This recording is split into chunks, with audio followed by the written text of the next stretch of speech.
board will now come to order. Madam Clerk, please call the roll.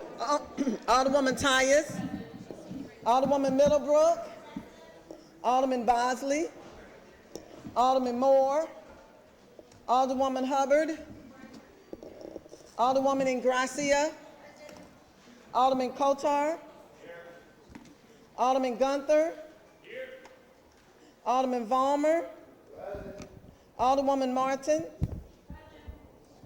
Alderman Arnowitz, Alderwoman Murphy, Alderwoman Howard,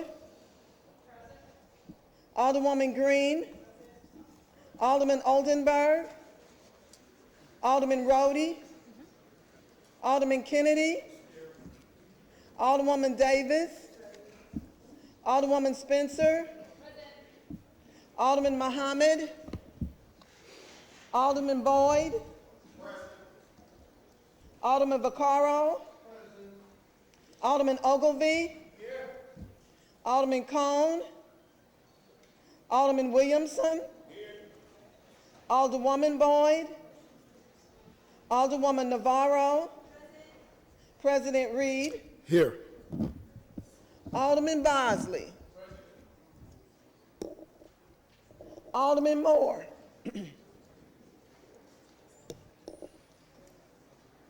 Alderman Oldenburg, Alderman Rhodey, Alderman Muhammad, Alderman Cone, Alderwoman Boyd, 22 present. A quorum being present, we will be led today in prayer by lay minister Hannah Shanks from Missouri Conference of the United Methodist Church.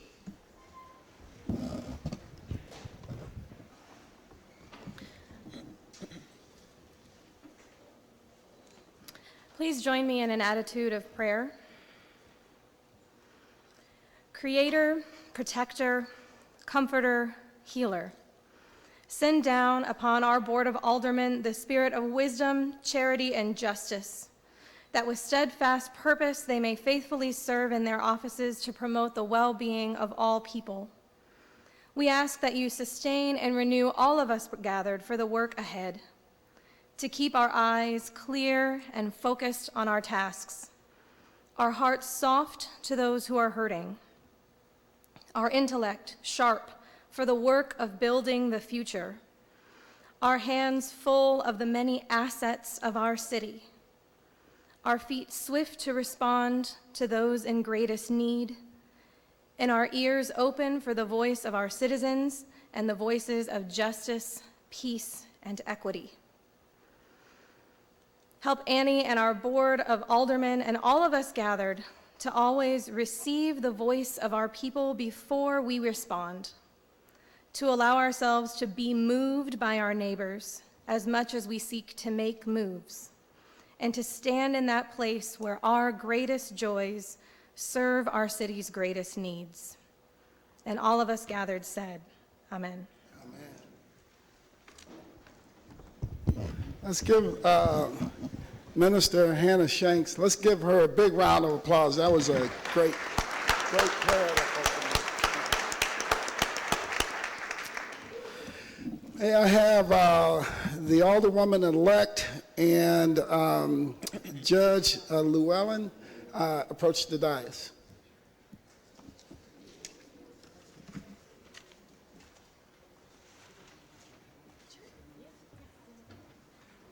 Parents, join her up here.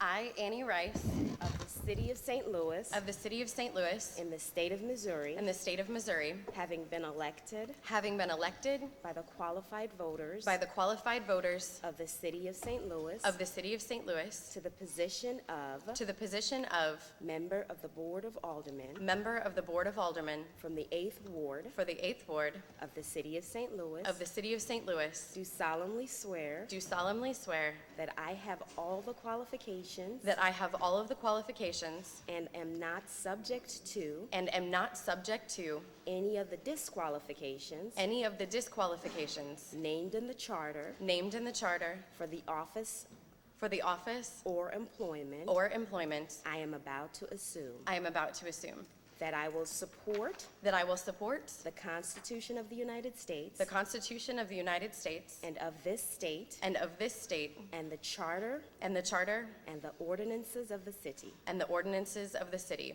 that I will be that I will be influenced only influenced only by the consideration of fitness by the consideration of fitness in the appointment, appointment, promotion, promotion, demotion, demotion, suspension, suspension, or discharge or discharge of officers or employees, of officers or employees, that I will not expend that I will not expend nor authorize the expenditure of money otherwise than for adequate consideration than for adequate consideration and efficient service to the city and will faithfully discharge the duties of my office duties of my office or employment. or employment. Thank you. Thank you.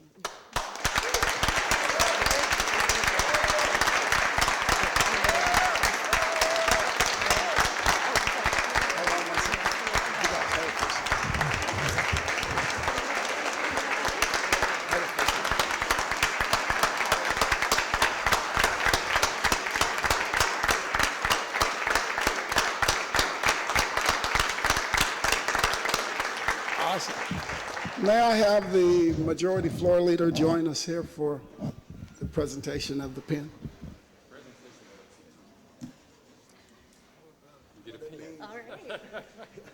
Mr. President, members of the board, in my duty as the floor majority leader, I have both the honor and pleasure to place upon you the pen of the Board of Aldermen, indicating your membership and your entrance into the board. You are marked for life now. Thank you so much. Let me see if I can do this correctly.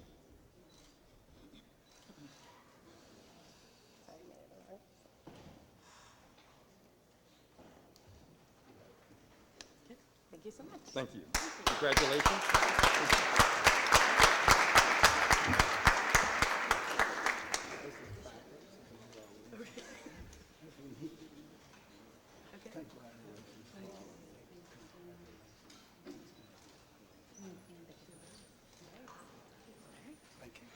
Alderwoman, you may be seated.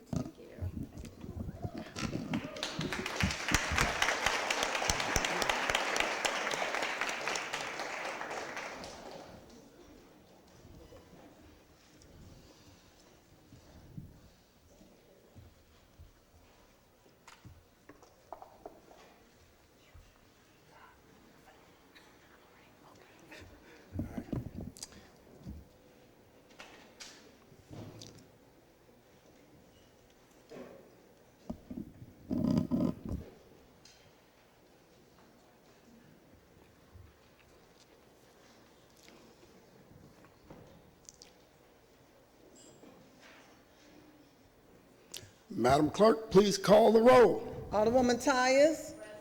Alderwoman Middlebrook. Alderman Bosley. Alderman Moore. Alderwoman Hubbard. Alderwoman Ingracia. Alderman Kotar. Alderwoman Rice.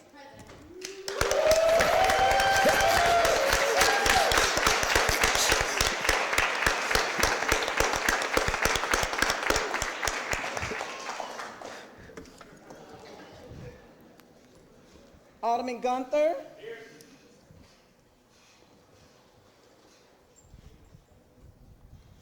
Alderman Vollmer. Alderwoman Martin. Alderman Arnowitz. Alderwoman Murphy. Alderwoman Howard. Alderwoman Green. Alderman Oldenburg. Alderman Rhodey. Alderman Kennedy. Alderwoman Davis. Alderwoman Spencer. Alderman Muhammad. Alderman Boyd. Alderman Vaccaro. Alderman Ogilvy. Alderman Cone. Alderman Williamson. Alderwoman Boyd. Alderwoman Navarro. President Reed. Here. Alderman Bosley. Alderman Moore. Alderman Unowitz.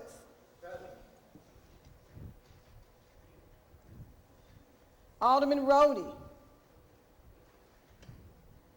Alderman Muhammad. Alderman Cone. Alderwoman Boyd. 24 present.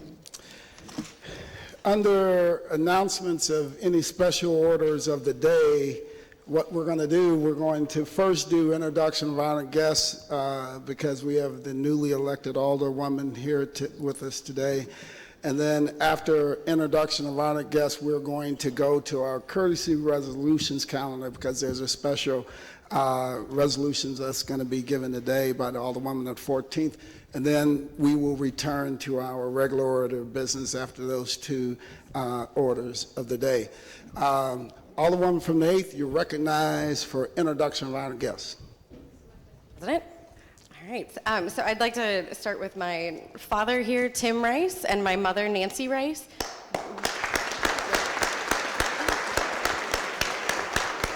Thank you. And thanks for all of their supports and being here today. Also, my sister could not be here, or my brother could not be here, but we'll shout out to them on TV here. Over here, the honored guests, I also have Javad Khazali for the law firm of Khazali Wersh. I have Karen Johns, also from Khazali Wersh. I have Mr. Rasheen Aldridge, 5th Ward Committee Man. I would also like to have Ms. Tori Park, 15th Ward Committee Woman. I have Ashley Schuster-Kempf, resident of the 8th Ward and good friend, Marantha Beatty Brown, as well from the 8th Ward, and Mr. Kyle Clues from the 8th Ward, down here. And I have Ms. Hannah Shanks, also who gave the prayer. Thank you so much for that and for being here today. And I also have, up in the gallery, we have a whole host of folks. So I'd like to recognize Mr. Lawrence Johnson, Mr. Bob Barker, Reginald Garth, Dan Delpha, Brandon Robnett, Arindam Carr, Sarah Truckee, Kim Franks. We also have Philip Weeks. We have Michaela Skelton, who's a candidate out in the 50th district here coming up. Keep your eyes on her. We have Alan Dalt, and down here on the floor, I apologize, I skipped over a couple of the folks that worked really hard on my campaign, Mr. Ben Conover and Mr. Tyler Maxwell, and Miss Rosetta Okeson-Reb could not be here this morning. And I also want to recognize as my special guest, Mr. Marty Murray from the 7th Ward, the committee man, and Sheriff Vernon Betts and Greg Christian from the Sheriff's Office as well. And I'd also like to have Ms. Shannon Weber from the St. Louis Kansas City Carpenters Regional Council as well. Thank you so much for your support.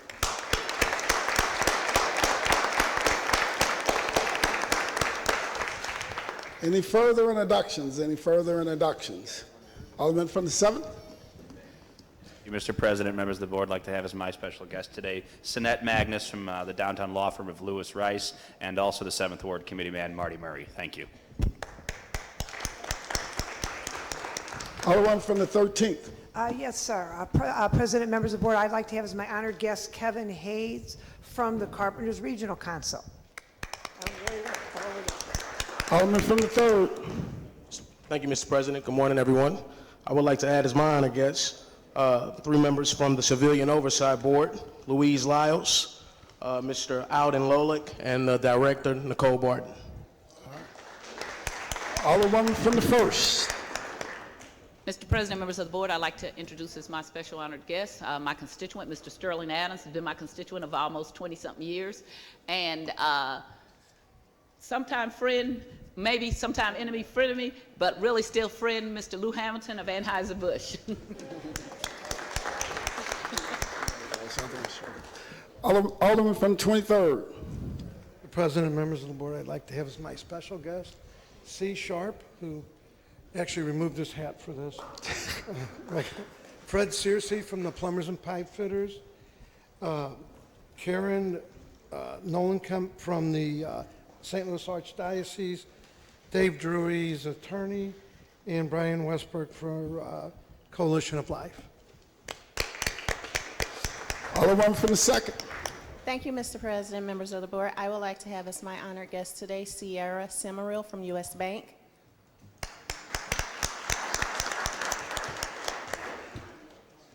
Alderwoman from the 14th. Good morning, Mr. President and esteemed colleagues. I'd like to have as my special honored guests Bridget Tyree, Jennifer McNamee, Trudy Stringer from the Gateway Hemophilia Association. Also, I'd like to have Shannon Weber from the Carpenters Regional Council, Sinette Magnus from Lewis and Rice, Demetrius Alfred and Nathan Lett from Firefighters Local 73. Thank you very much. Alderman from the 21st. Hey, thank you, Mr. President. I would like to have Mr. Percy Green III, the Vice President of Fire. Any further introductions? Alderman from the 12th. Thank you, Mr. President, members of the board. Today I'd like to have as my special guest the new Alderwoman who got sworn in today, Miss Annie Rice, and her family. Thank you. Alderman from the 22nd. Thank you, Mr. President, members of the board. I'd like to have Leroy Grant and Chris Pickle with AT&T and Clint McBride with the Laborers Union. Any further introductions? Any further introductions? Alderwoman from the 8th. I don't want to leave anybody out here. I also would like to have as my special guest Miss Allison Dreeth from NARAL Pro Choice Missouri, and Mr. Brent Dooley from the City Councilor's Office. All right, perfect. Newly elected Alderwoman from the 8th, I just want to, on behalf of the members of the Board of Aldermen, welcome you here today. You know, once you, it's great during the campaign. Once you come in, understand to just stay true to your values that your parents have instilled you with, and do the work of your constituents. You're going to make people upset and angry. That's just part of it. There isn't any person that has ever served in an office in the United States of America that hasn't made somebody upset with them. But if you just remain focused and continue to serve the values you were raised with, you're going to do very well. So on behalf of the members of the Board of Aldermen and people all throughout the city of St. Louis, welcome to this board. Let's give her one more big round of applause.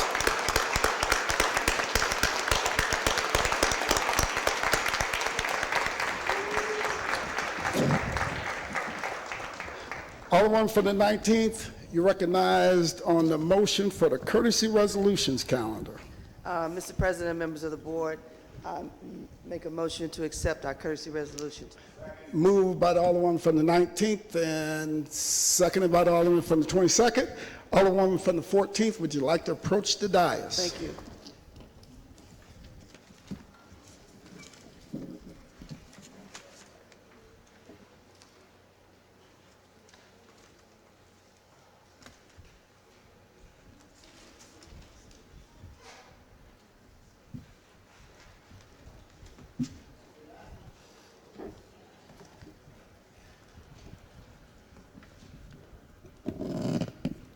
Good morning, everyone.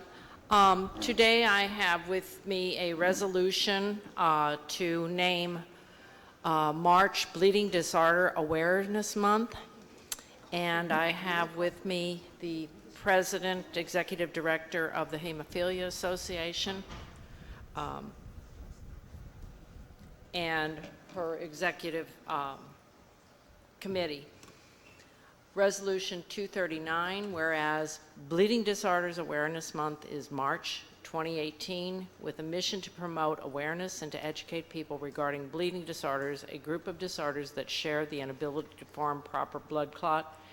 And whereas improper clotting can be caused by defects in blood components such as platelets and our clotting proteins, also called clotting factors. If any of them are defective or deficient, blood clotting is affected. A mild to moderate or severe bleeding disorder can result. Whereas symptoms and characteristics of bleeding disorders are characterized by extended bleeding after injury, surgery, trauma, or during menstruation. Sometimes the bleeding is spontaneous without a known or identifiable cause. Whereas persons with bleeding disorders can suffer joint damage, chronic pain, and endure mobility issues due to bleeding episodes. Whereas thereby ensuring that persons living with bleeding disorders have access to the lifelong care and services needed to pursue the full measure of personal happiness and achieve their greatest potential. Whereas we would like to invite you to join Gateway Hemophilia Association during March of 2018 for Bleeding Disorders Awareness Month, and join the Red Tide Challenge at redtidechallenge.org. Now therefore be it resolved that the City of St. Louis is honored to take part in the annual observance of Bleeding Disorders Awareness Month in the hope that it will lead to a better understanding of these disorders, and be it further resolved that the City of St. Louis does hereby declare March 2018 as Bleeding Disorders Awareness Month in the City of St. Louis. And we further direct the clerk of this board to spread a copy of this resolution across the minutes of these proceedings, to prepare a commemorative copy, and to that end it may be presented at a time and place here today. This puts into our minutes and memorializes Bleeding Disorders Month in the City of St. Louis 2018, and I'd like to present this to you. Thank you.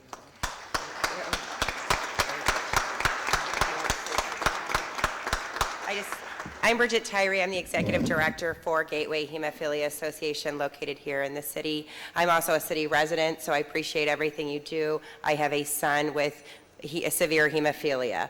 So we are here today to bring awareness out of bleeding disorders. So thank you very much.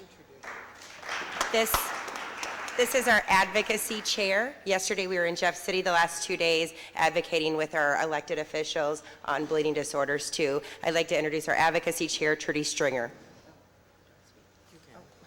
The red tie. Oh, I just want to tell you about the red tie. It's getting a real use here, I think. It is to unite us. That's why we wear the tie. We wear red for the color of blood. I lost my husband in 1986, severe hemophiliac, through AIDS. And I've been advocating for 40 years, so you're going to see me again. Thank you very much for doing this. This is Jennifer McNamee, our Communications and Program Manager. He had asked me to speak just real quick on, it is an inheritable bleeding disorder. The only way to give them their medication is actually through an infusion, through a needle. So what we do, Jen and I work on at Gateway Hemophilia, is we started a camp 10 years ago. At that camp, we have the experienced 15, 16-year-olds teach the 7-year-olds how to self-infuse so they can lead an independent life, so they can infuse on a regular basis. I have today's his birthday. I have a 23-year-old son now with severe hemophilia, and he learned how to take care of himself through camp and through his college. He was a healthy, happy young man, and so now he advocates with us, and we want these members to be contributing members to society. We want them to be taxpayers, and through access to medication, we've been able to do that. So yes, my mother talked about losing my father in the 80s when I was 10 years old. Life is very different for these children and these male and females with a bleeding disorder, and I believe a lot of that comes from our not-for-profit Gateway Hemophilia Association that allows them to, we provide resources to them. We provide a conference where we bring nurses, doctors, social workers in to teach them about their medical condition, and we connect them to other parents, because I can't call my girlfriends and say, do you think he's having a bleed? He's crawling now and he's got bruises on his knees. Or when I was in church and the lady said, she actually questioned me for abusing my child because he has hemophilia. And so what we want to do is just go out there and advocate people. We're glad people are asking questions. So thank you all here today for bringing awareness to hemophilia and bleeding disorders. Good morning, and thank you again for having us. We really do appreciate it. And we'd like to invite all of you to join us in Forest Park on May 5th for our Unite for Bleeding Disorders walk. We'll be bringing our community together. We're expecting over 300 attendees, and we'll be walking and running in Forest Park to spread awareness and renew our commitment to this, this community. So thank you so much. Any further discussion? Any further discussion? Any further discussion?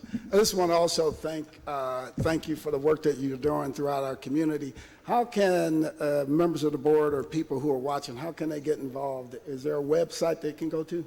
Yes, sir. It's gatewayhemophilia.org. And just to let you know, we have 4 designated hemophilia treatment centers in the city of St. Louis, one at Children's, one at Cardinal Glennon, one at SLU, one at WashU. So that is a preferred method. If you know somebody with hemophilia or bleeding disorder, there are hemophilia treatment centers in our lovely city of St. Louis. And then how do they get information about the camp?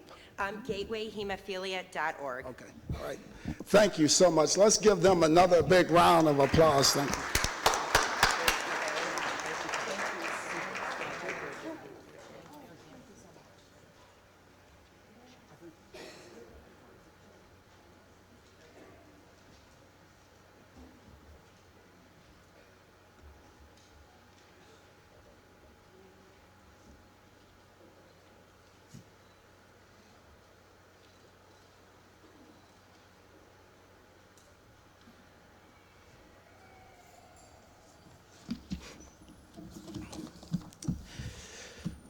Back to our regular order of business. We have a couple honored guests that we did not get to. Alderman from the 10th had something for us. Alderman from the 10th.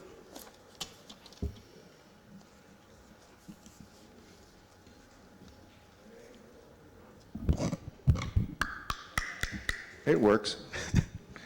Thank you. Good morning. As we're gathered here on March the 2nd, as on this day in 1933, the first King Kong movie was ever made. In 1974, stamps went up to 10 cents. But most importantly, in 1977, Barry Manilow had his first TV special, which changed the Alderman from the 23rd's life forever. And this is National Speech and Debate Day, which I'm sure will be put to good use later. And before I part, a word to our new Alderman, Ms. Rice. Enjoy this day as an alderwoman or elected official. This is the most popular you'll ever be. It's just all goes like that from here. Thank you. All right. All right. We also have with us John Harper from the St. Louis Family Violence Council. John, could you stand? Let's give him a round of applause. Thank you for all your work. And they tell me Cleo Willis is here somewhere also. Let's give Cleo Willis a big round of applause.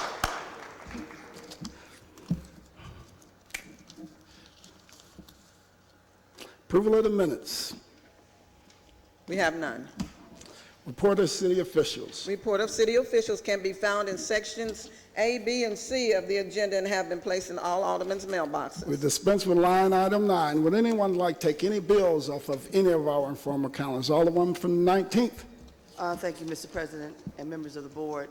I'd like to remove Board Bill 99 as amended to the perfection calendar. Madam Clerk, please place Board Bill 99 as amended to the perfection calendar. So noted. All right. Okay. Any further bills? Would anyone like to take any further bills off of any of our informal calendars? We dispense with line items 10 through 14, second reading. Following board bills were reported out of the Streets Committee. Board Bill 265, sponsored by Alderwoman Davis pursuant to Ordinance 68937, and ordinance authorizing the honorary street name Pastor Benny Lee Thompson Senior Avenue to begin at the intersection of Webster and Sheridan and run east on Sheridan to the intersection of Sheridan and North Garrison. Board Bill 267, sponsored by Alderman Moore pursuant to Ordinance 68937, and ordinance authorizing the honorary street name Frankie Muse Freeman Boulevard to begin at the intersection of Lincoln Avenue and North Sarah and run east on Lincoln to the intersection of Lincoln and Bishop P.L. Scott Avenue. Board Bill 269, sponsored by Alderman Gunther, and ordinance establishing a four-way stop site at the intersection of Iowa and Juniata, regulating all traffic traveling northbound and southbound on Iowa at Juniata, regulating all traffic traveling eastbound and westbound on Juniata at Iowa, and containing an emergency clause. Board Bill 271, sponsored by Alderwoman Davis and Alderman Boyd, pursuant to Ordinance 68937, and ordinance authorizing the honorary street name Norman R. Say Avenue to begin at the intersection of Thomas and Webster, run south on Webster to the intersection of Webster and James Cool Papa Bell. The following board bills were reported out of the Housing Committee. Board Bill 171, sponsored by Alderwoman Spencer and Alderwoman Ingracia, an ordinance to revise Ordinance 68610, approved March the 16th, 2010, pertaining to semi-annual registration fee of $200 for certain buildings and structures by removing the fee exemption for properties subject to a specific redevelopment agreement with the City of St. Louis and its development agencies. Board Bill 220, sponsored by Alderwoman Ingracia, an ordinance approving a redevelopment plan for Locust Jefferson Avenue area. Board Bill 239, sponsored by Alderman Bosley, an ordinance recommended by the Planning Commission to change the zoning on property from G Local Commercial and Office District to B Two-Family Dwelling District for property at 4231 through 41 North Grand and containing an emergency clause. The following board bill was reported out of the Legislation Committee. Board Bill 168 as amended, sponsored by Alderwoman Howard, an ordinance repealing Ordinance 70475 and in lieu thereof enacting new ordinance to be known as the City of St. Louis Whistleblower Law pertaining to reporting improper governmental action and providing protection from retaliatory action for reporting and cooperating in the investigation and or prosecution of improper governmental action, containing definitions, procedures for reporting improper governmental action and retaliation and penalties, and containing a severability and emergency clauses. The following board bill was reported out of the Public Safety Committee. Board Bill 233 as amended, sponsored by Aldermen and Alderwomen Boyd, Bosley, Moore, Davis, Williamson, Alderwoman and Alderman Boyd, Kennedy, Middlebrook, Muhammad, Hubbard, President Reed, Spencer, Gunther, Green, Cone, Ingracia, and Navarro. An ordinance amending Ordinance 69984, which established the St. Louis Civilian Oversight Board to empower the COB to issue subpoenas, to compel the appearance of witnesses, produce documents, recordings, and other evidence which the COB determines in its reasonable judgment are relevant and necessary to its thorough inspection and review of complaints of misconduct by members of the St. Louis Police Department, which may be subject to COB independent investigation. That's the extent of our second readings. We'll dispense with line item 16. At the request of the Alderwoman from the first, please place Board Bill 261 on the regular perfection calendar. And at the request of the sponsor, place Board Bill 262 as amended on the perfection and formal calendar. So noted. Perfection consent. Board Bills 254, sponsored by Alderman Williamson, an ordinance approving a redevelopment plan for 1301 Union. Board Bill 186, sponsored by Alderwoman Davis, an ordinance amending Ordinance 65857, pertaining to the redevelopment agreement between the city and Grand Center as amended, and amending the same to authorize an application for abatement for 3637 Washington Fox Garage Project, and further amending Ordinance 68874 by authorizing a fifth supplemental trust indenture and containing a severability clause. Board Bill 245 as amended, sponsored by Aldermen and Alderwomen President Reed, Oldenburg, Rhodey, Bosley, Davis, Coulter, and Murphy, and ordinance directing the St. Louis Development Corporation to complete an annual city economic growth strategy report and present the findings of the report to the members of the Board of Aldermen and the Board of Aldermen financial analysts. That's the extent of perfection consent. Alderman from the 22nd, you recognize on the motion for the perfection consent calendar. Mr. President, I move for adoption of the perfection consent calendar. Moved by the Alderman from the 22nd. I entertain the second on that motion. Seconded by the Alderman from the 13th. Any discussion? All in favor signify by saying aye. Opposed? Motion carries. Board bills for perfection. Board Bill 257, sponsored by Alderman Gunther, an ordinance approving a redevelopment plan for 3434 and 3436 Indiana. Alderman from the 9th, you recognize on the perfection of Board Bill 257. Thank you, Mr. President. President. I'd like to move that we perfect Board Bill 257. Moved by the Alderman from the 9th. Entertain a second on that motion. Seconded by the Alderman from the 20th. Please proceed, Alderman. Thank you, Mr. President. Board Bill 257 is just for redevelopment plan of two homes at 3434 and 3436 Indiana. These are two Habitat for Humanity homes providing some affordable housing in the 9th Ward. And so with that, I would like to ask that we perfect it. All right. Alderman from the 22nd, you're recognized. Thank you, Mr. President, members of the board. With the Alderman from the 9th Ward yield. Alderman from the 9th, will you yield for question to Alderman from the 22nd? Absolutely. Alderman from the 22nd, please proceed. Yes. Alderman, can you remind us what your philosophy of tax abatement is? I mean, what process do you go through to determine tax abatement?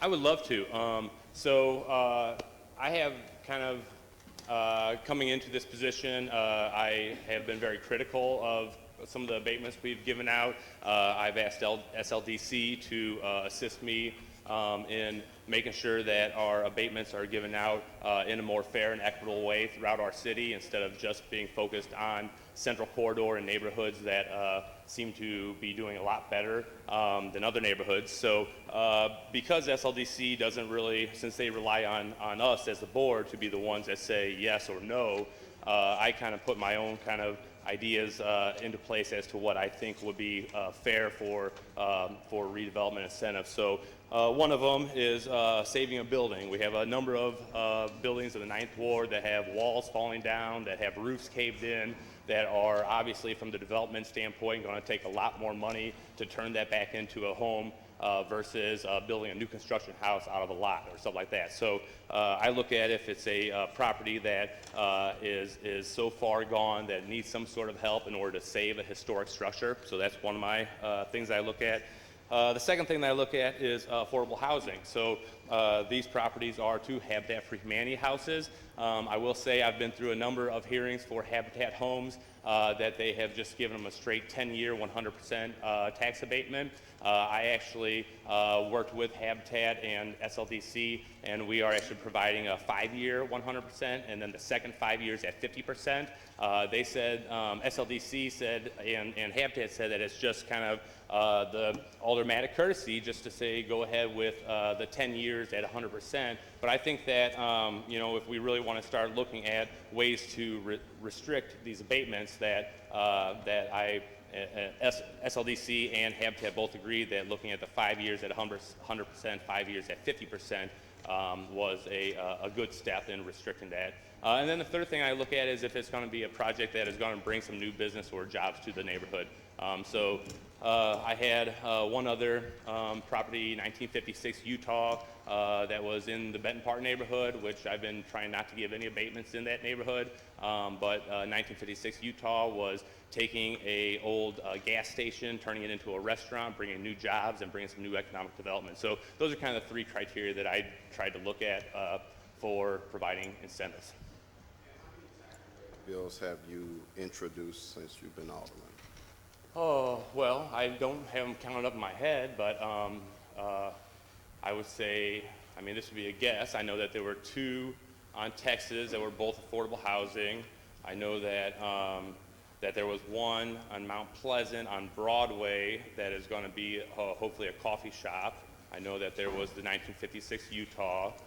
There's these two properties that are Habitat for Humanity. And then the next bill that we're going to be, that you'll probably ask me questions about too, Board Bill 264, is for a school building in the neighborhood. So I'd say that I maybe have introduced maybe 7, 8, but I don't have them counted out. Okay. How many have I denied? Probably about 50. Okay, so what I heard you say, and correct me if I'm wrong, that you yield to SLDC when making some determinations on tax abatement. Do you have faith in the expertise in SLDC to be able to make recommendations about tax abatement throughout the city?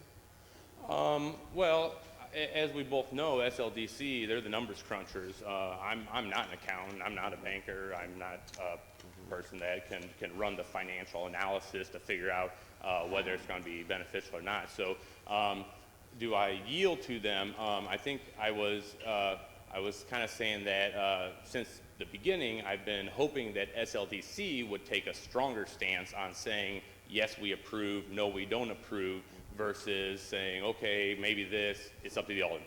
So that's kind of where I was going on. And tell me more about, you were suggesting that SLDC, talk about this automatic courtesy that SLDC mentioned to you. What is that about?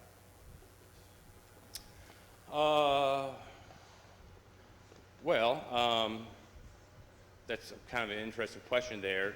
SLDC didn't mention to me. I would say that it's just been it has been the history that if someone brings up a bill that is just automatically voted yes, and I think that I said that I would pretty much not just give a rubber stamp to every bill that came through, because I think that we as legislators here, not only are we here to represent our ward, but we're also here for the best interest of the entire city. And so when it comes to being able to vote on things that are fair for the development of the entire city outside of what has traditionally been a core in certain areas seeing development, I think that that's...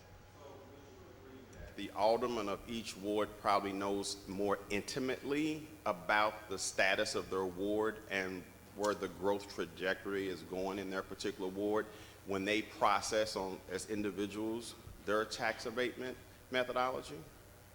Absolutely. I would say that each alderman from their ward knows growth areas, knows areas that even for, again, I'll use the Benton Park argument. I know that there are about a number of blocks that have not seen the investment of other areas, and so especially I would say I'm not sure if you're familiar with the area between like Lemp and Cherokee, the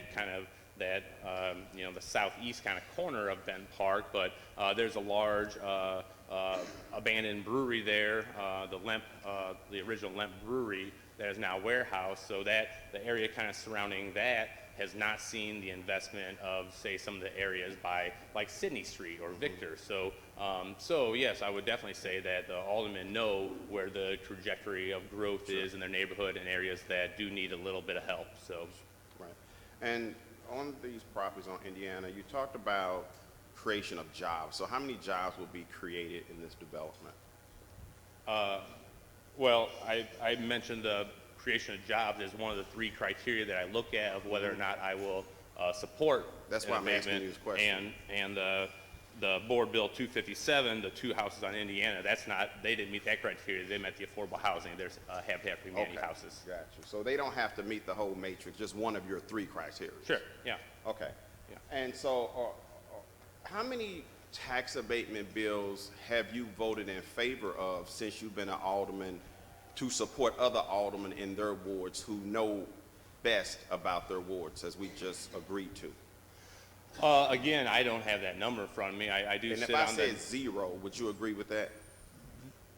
Wait a minute. Did I vote it for? Against. You have not voted in favor of any bill that I can recall. But I would love to be corrected on tax abatement. Alderman from the 22nd, you're going to have to clarify this question from me. Your question is, how many bills have I voted against? Yeah, so let me be clear. So yeah, how many bills have you voted in favor of? Quite a few. Quite a few? Yes. Yes. I would have to take your word on that and do my research, because that doesn't sound right to me. You have voted consistently no on a majority of the bills, if not most every bill since you've been down here. I find it very challenging that you often speak against tax abatement in other aldermen's ward, and then you come here and you present bills. The reason I asked you to defend this bill today is because you've actually had all of your bills that were passed on the consent calendar.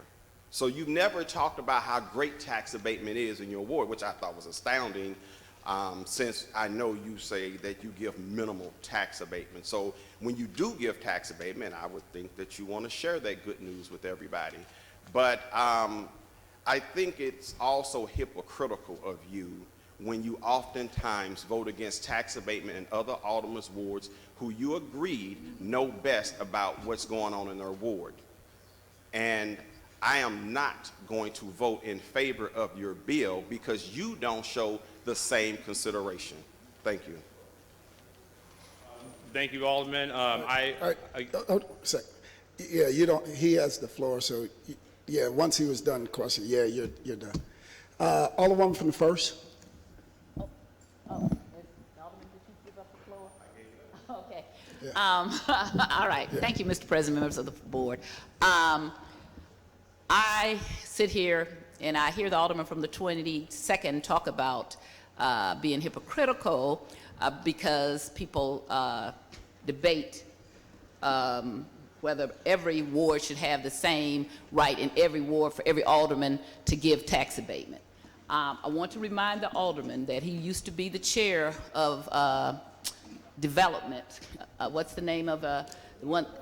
Neighborhood development, and that our current mayor, when I was on the committee with you, brought something that didn't make sense with tax abatement. And I thought you showed great courage in challenging Alderwoman, that. yep, address me. Okay. I thought he showed great courage in challenging that because that was unnecessary. There are a lot of places where tax abatement and incentives are unnecessary. So I have been able, because I've been here so long, I have collected over the years, and the Post-Dispatch did some wonderful things when I first got here in the 90s about how all the money went to certain areas. In fact, there is a map that's out right now that everybody who lives in South St. Louis and North St. Louis ought to be just so outraged, because the map, and I'm going to send it to every alderman, shows where all the money has been spent from last year, and it's all in the central corridor and downtown, as though other neighborhoods don't exist. Tax abatement takes away from the schools and is used as a method to try to incentivize. I am very critical, and I don't vote for TIFs. Because especially in the 17th, 28th, I'm not going to vote for those TIFs. I, in fact, didn't do a TIF myself in my own ward because my project was reduced under a former mayor from a 30-acre, which I would have supported, to 10 acres, and it didn't make any sense.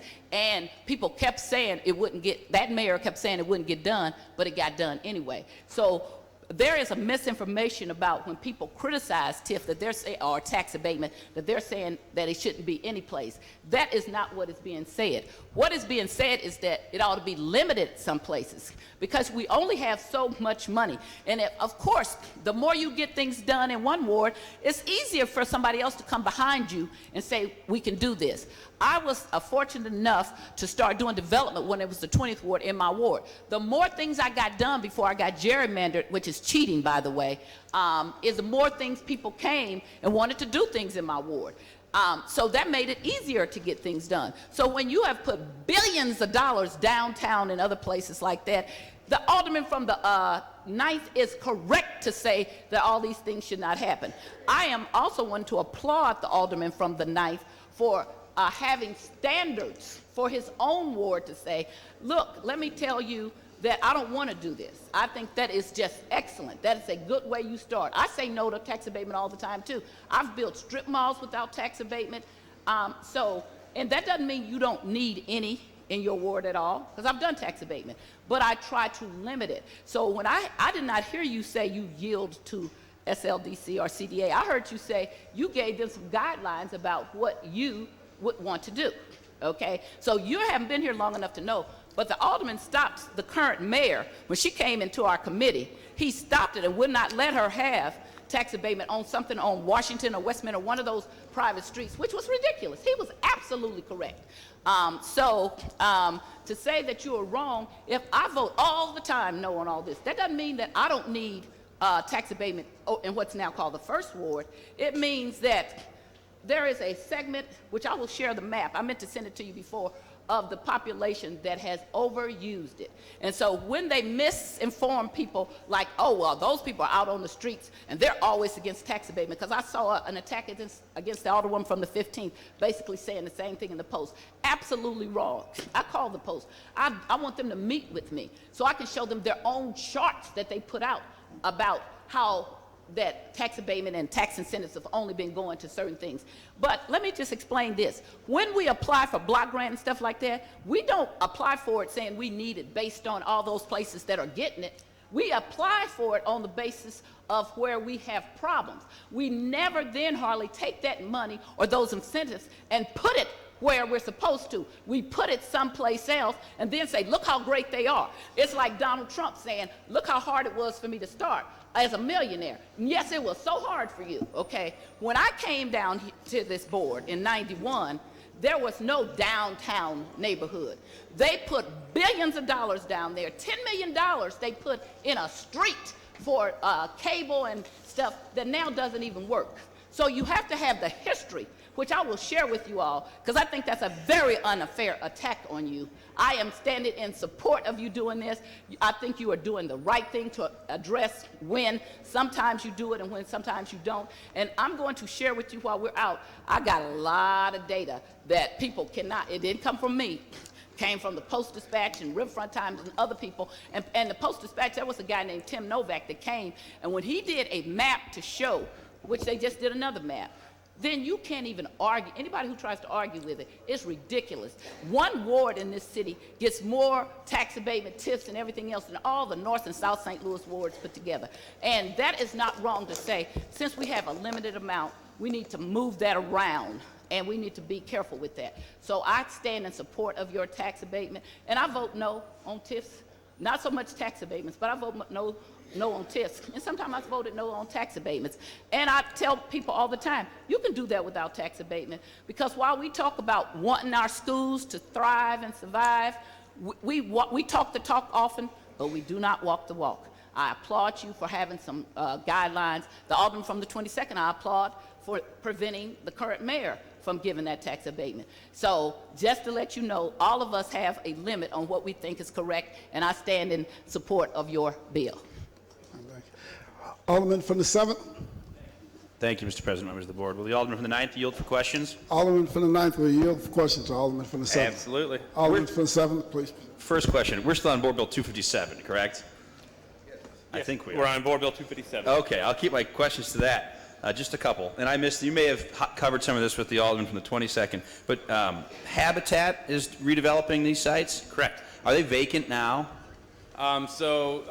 They're the two properties. One of the properties was a vacant lot that has a new building going up on it. That would have been 3436 Indiana. 3434 Indiana is actually, it was a kind of like a wood-clad shack that we were trying to get Habitat to save and try to get them to, they had some engineers come out, they had some people come out, they're experts on whether or not the building could be saved. Yeah. And it's a, this kind of one-story wood-clad shack in a row of the historic brick homes. They found through the termite damage, there was some subsidence on the foundation walls, so they determined that they could not save that building, that they would tear that building down and then build a new construction house on that property. Okay, so in summary, you've got two parcels next to each other, both getting new construction houses being built by Habitat for Humanity, and these will be, I assume, affordable housing units? Correct. Are they rent to own? Are they going to be owner occupied originally? Do you know? I don't know how Habitat structures that. So yeah, I'm not exactly 100% sure, and other people are more experts on how, but they go through a program, the people that apply for the Habitat housing, Right. they come out and they actually help build the house, and then they go through a program to purchase them through Great. Habitat. And do you know what the estimated construction costs are on these properties? I do not know the estimated construction costs, but I know that they were talking about a sale price, so I imagine the sale would be around the construction around like $120,000 to $130,000. 120, 130 is the sale. They're going to be the for sale price on them. I think that's what they're saying was going to be around there would be the sale. I think. Okay, and we're looking at a 5-year full abatement followed by a 5-year 50%, right? Correct. Okay, and you worked with SLDC on coming to these numbers? Correct. Okay, out of curiosity, how come you went full 100% in the first 5 and not something like 90%, which we've been doing as of late under this administration to get something to the schools in early years? When Habitat approached me about the abatement, they pretty much said, well, every Habitat house we've ever built in the city, we get 10 years at 100%. So I let them know my interest in trying to start to scale these things back. So that's why if they were already getting, on every other house they built, they were getting 10 years at 100%. I thought that 5 years at 100%, 5 years at 50% would be a good compromise. Great. Well, I rise in support of Board Bill 257 and thank the alderman from the 9th for embracing the development tool of tax abatement in his ward. Thank you. Thank you. Alderman from the 17th, you recognize. Yes, I was wondering if the alderman from the 9th would yield. Alderman from the 9th, will you? Absolutely. Please proceed, Alderman from the 17th. Alderman, you brought up, you said that SLDC has, you rely on them to do your number crunching, and but you feel that it's up to you to ultimately decide. And then you talked about aldermanic courtesy. I've been down here a long time, certainly. Are you implying that aldermen are calling up SLDC and expecting them to increase the amount of tax abatement than what SLDC thinks that a project deserves? Is that what, are you kind of saying that people down here are misusing our position, and if we think a project is good, we're Sir, calling I up? absolutely did not say that. Well, I'm just trying to understand what you think aldermanic courtesy is then. Yeah, I'm not sure how we're going from a development bill. So do I rely on SLDC to crunch numbers? Yes. But I've been presented with a number of applications for abatement for areas that SLDC has said, yeah, we'll approve this. This sounds good. Then I have turned around and said, well, I don't think that that is an area that needs an incentive to build a new construction $400,000 home when we have a vast majority of our city that can really use some investment. And I have a lot of young family members in my neighborhood that move out as soon as their kids are ready to go to school. So I would like for that tax money to start going to our schools. So I turn down investments that are incentives that I do not feel are necessary in our city. So, but I definitely did not say that I feel that. Yeah, I just want to make sure that we're all understanding. You're not accusing aldermen of going ahead and manipulating the system so that they go ahead and get better abatement and are trying to overrule what SLDC says. No. So you acknowledge SLDC makes those decisions. Correct. And then when an alderman stands up, they may support a project in SLDC's decision but they're not necessarily manipulating or forcing SLDC to do something. Is that correct? No, it has not been my experience that an alderman has gone and said, and SLDC has recommended 10 years, and the alderman has gone and said, well, I want 20. I haven't witnessed that. Okay, and your thought is that, so you agree that the aldermen aren't trying to create special rules for their own areas, and well, SLDC is just their I am lapdog. creating a special rule for my own area because there isn't a broader reform that has happened. So I'm sorry. I said that I have created kind of my own set of rules for my area because there isn't like a broader system that has been put in place.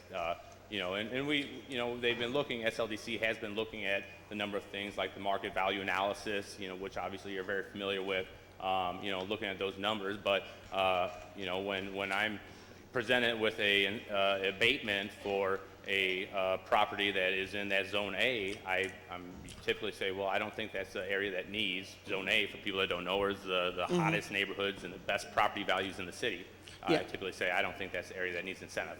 And you feel that that's appropriate for you to have your guidelines in your ward, but if another alderman has guidelines in their ward that might be different than the guidelines in your ward, you feel that you're just going to kind of, so let's say that somebody goes ahead and spends, a big project, $250,000 in a year or two, and, and it's in your ward, and it's kind of a, it's a kind of a marquee project, something that could really change an area. And what if that project came down here after they spent $250,000 on it in a year or two of their time, and 15 of us just happen to think that, for whatever reason, we view that project differently than you did.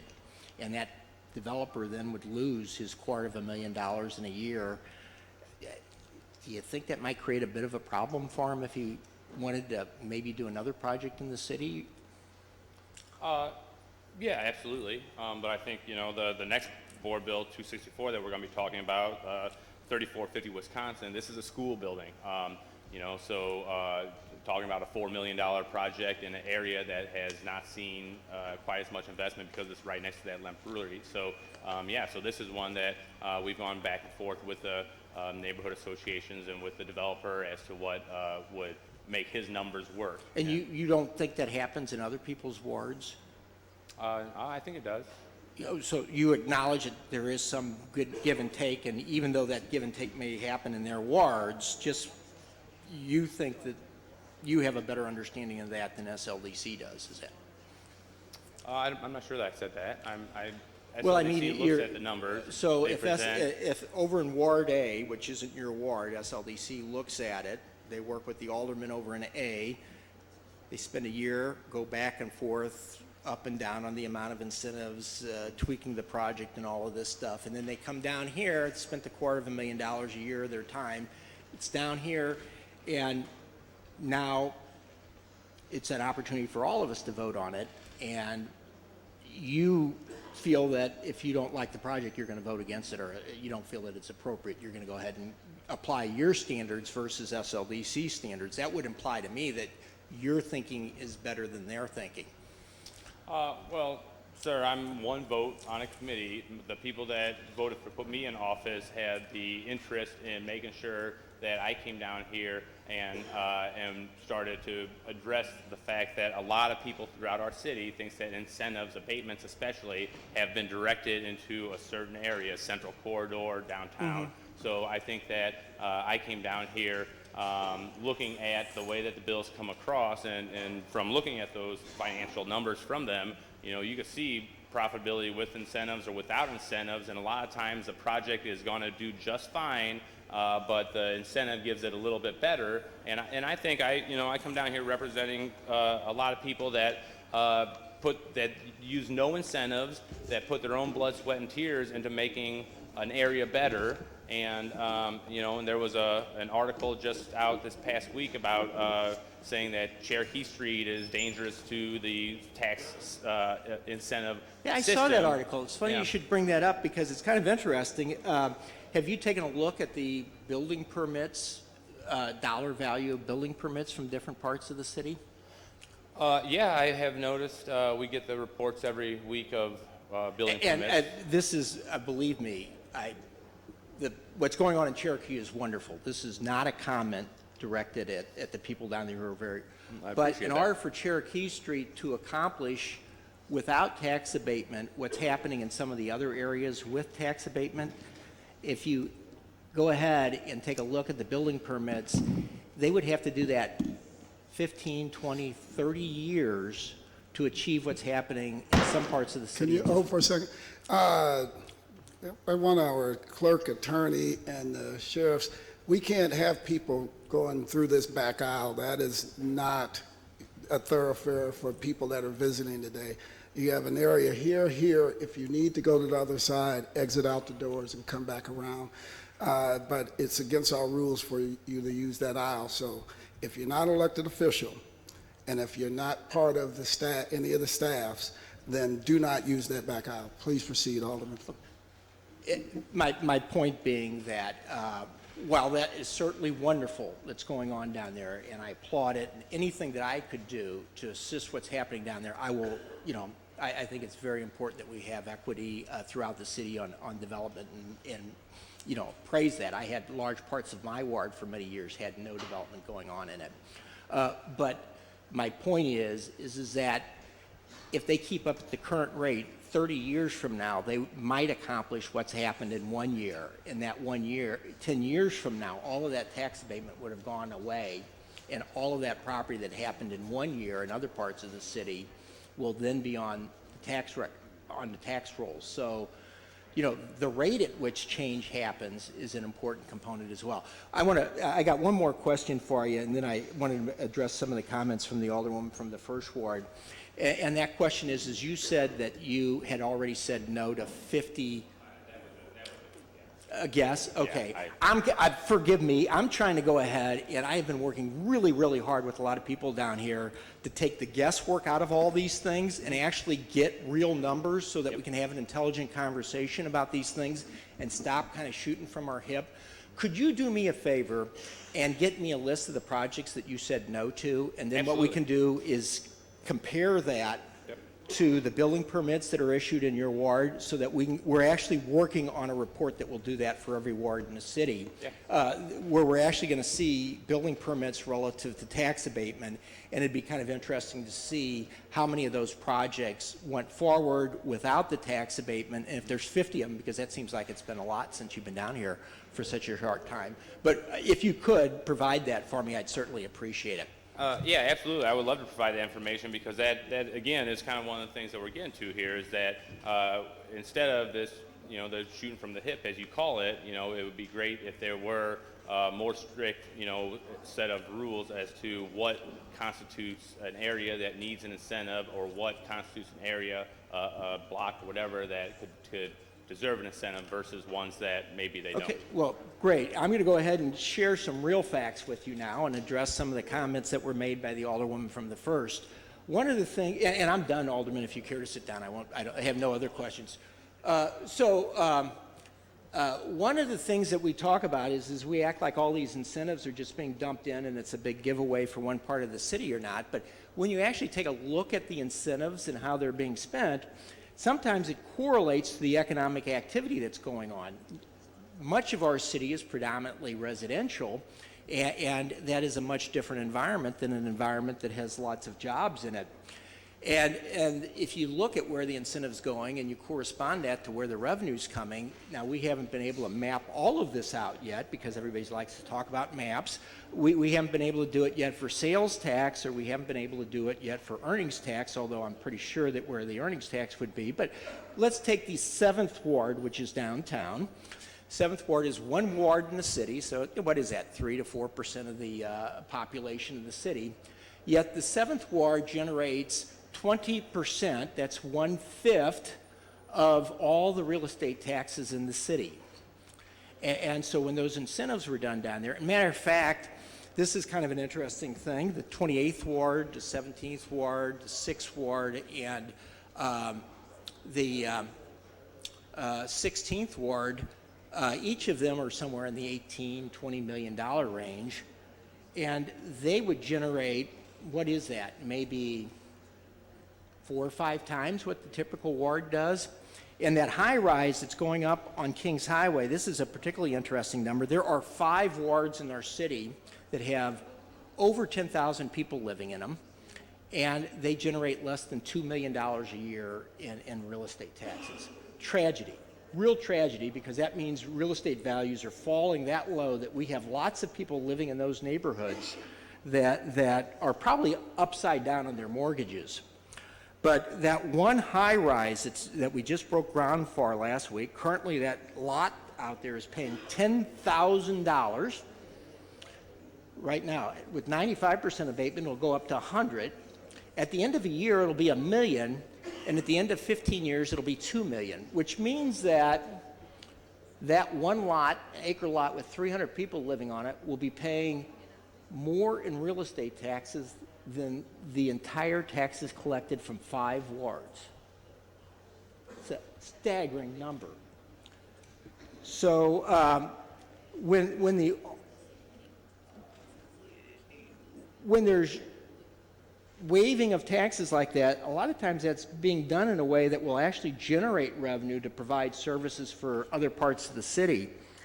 And I want to make that point. And when you take a look at where revenue comes from, also in downtown, they have about 100,000 people working downtown, which is where we generate most of our earnings tax. In my ward, I have 50,000 people.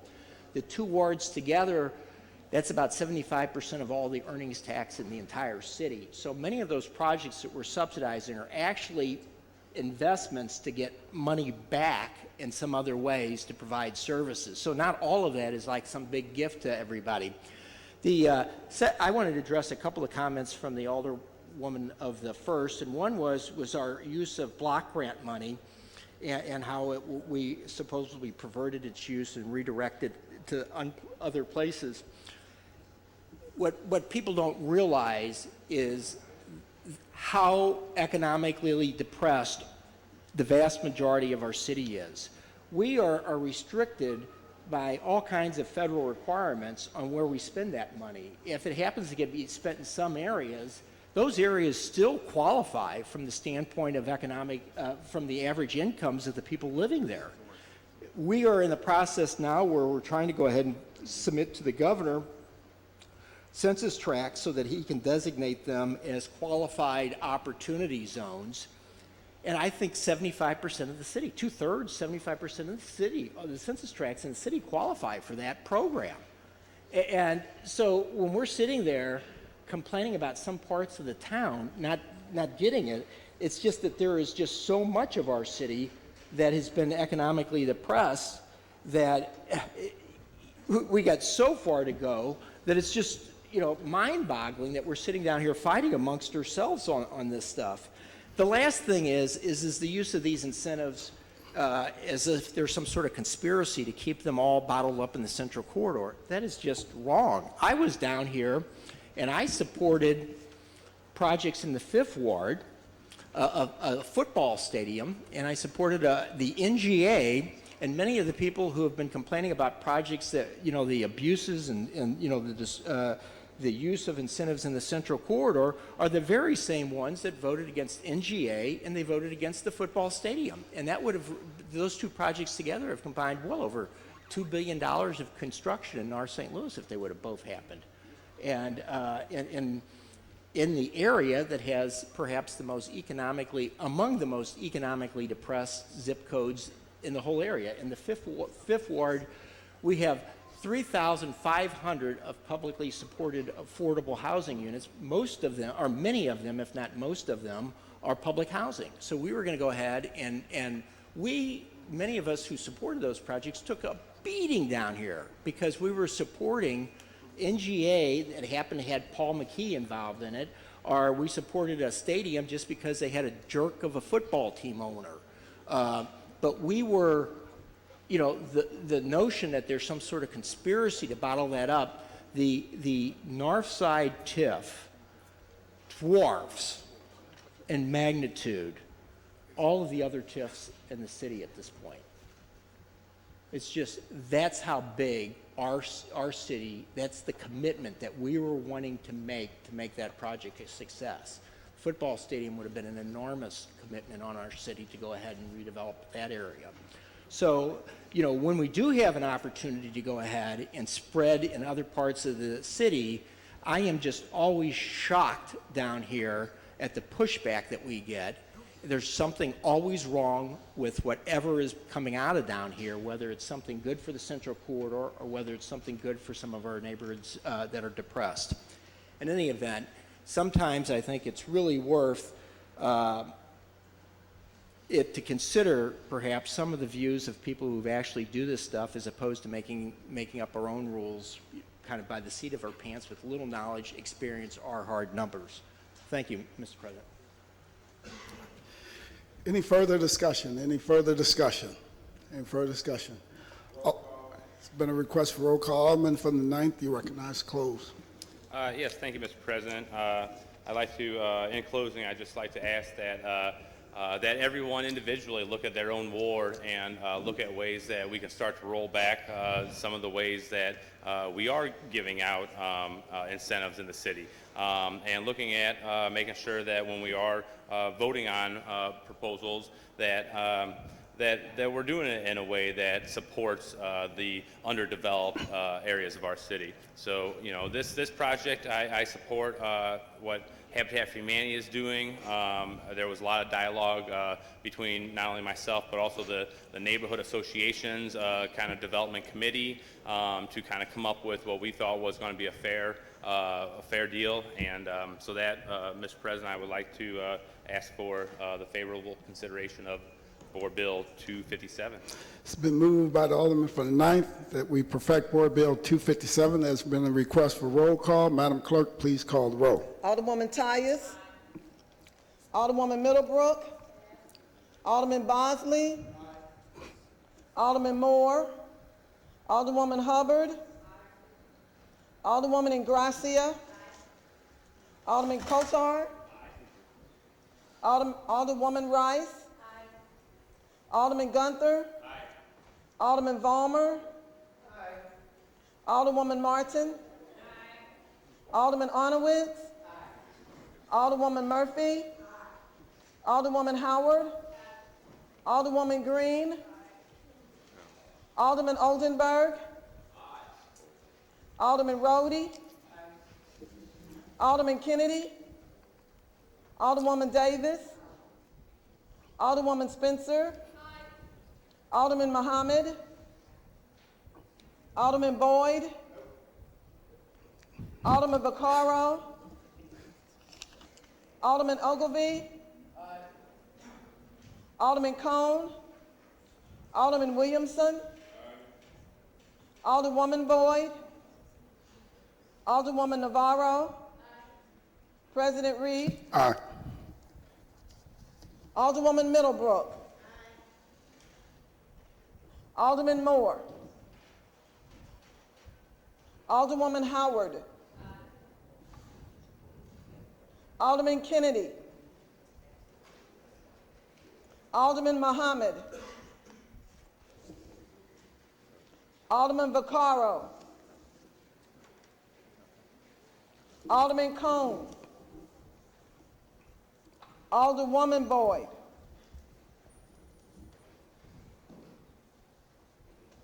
"21 aye votes, 1 no vote." By a vote, you sustain the motion, Alderman from the 9th, and perfected Board Bill 257. Board Bill 264, sponsored by Alderman Gunther, an ordinance approving a redevelopment plan for 3450 Wisconsin. Alderman from the 9th, you recognize on the perfection of Board Bill 264. Thank you, Mr. President. I'd like to move that we perfect Board Bill 264. Moved by the Alderman from the 9th, seconded by the Alderman from the 6th. Any discussion? Alderman from the 22nd. With the Alderman from the 9th yield? Alderman from the 9th.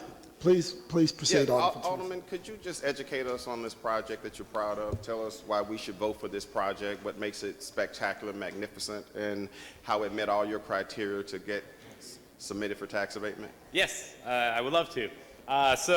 Board Bill 264 is for 3450 Wisconsin. 3450 Wisconsin is the old Shepherd School in the Marine Villa neighborhood. It has been closed for a number of years. There is a developer that has come in to put apartment buildings into the project.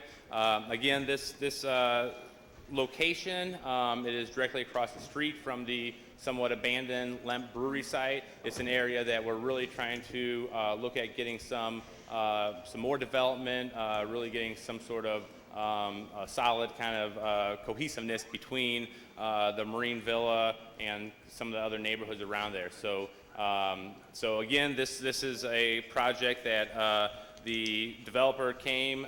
He was asking for 15 years at 100% abatement. After discussion, we scaled it back, I believe, on this one to 5 years at 100% and 5 years at 75%, I believe, is what we scaled this one back to. And there have been, again, I've been through a number of hearings on other school buildings.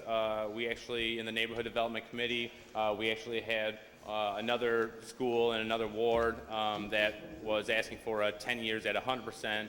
and the committee ended up holding the bill because they wanted to have a discussion with the developer to maybe increase it, wondering if his numbers were going to be able to work without more of an abatement. So for this one, I think working with the neighborhood, working with the developer, that doing the 5 years at 100%, 5 years at 75% seemed like a pretty a good way to get the school building developed, add some residents to an area of Marine Villa neighborhood that could use some development, and therefore I supported this bill.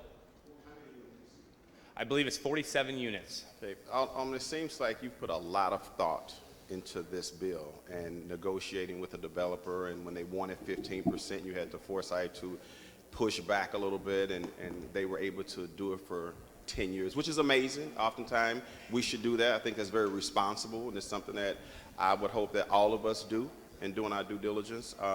A vacant school in anybody's ward is an opportunity for bad stuff to happen. I've had the experience of being able to rehab a vacant school, support rehabbing a vacant school that have been vacant for over 13 years, so I know what it can do to a neighborhood, bring it back online. It sounds like you've done a really good job on putting this together, and I look forward to supporting it. Thank you, Alderman. Thank you. Alderman from the 7th.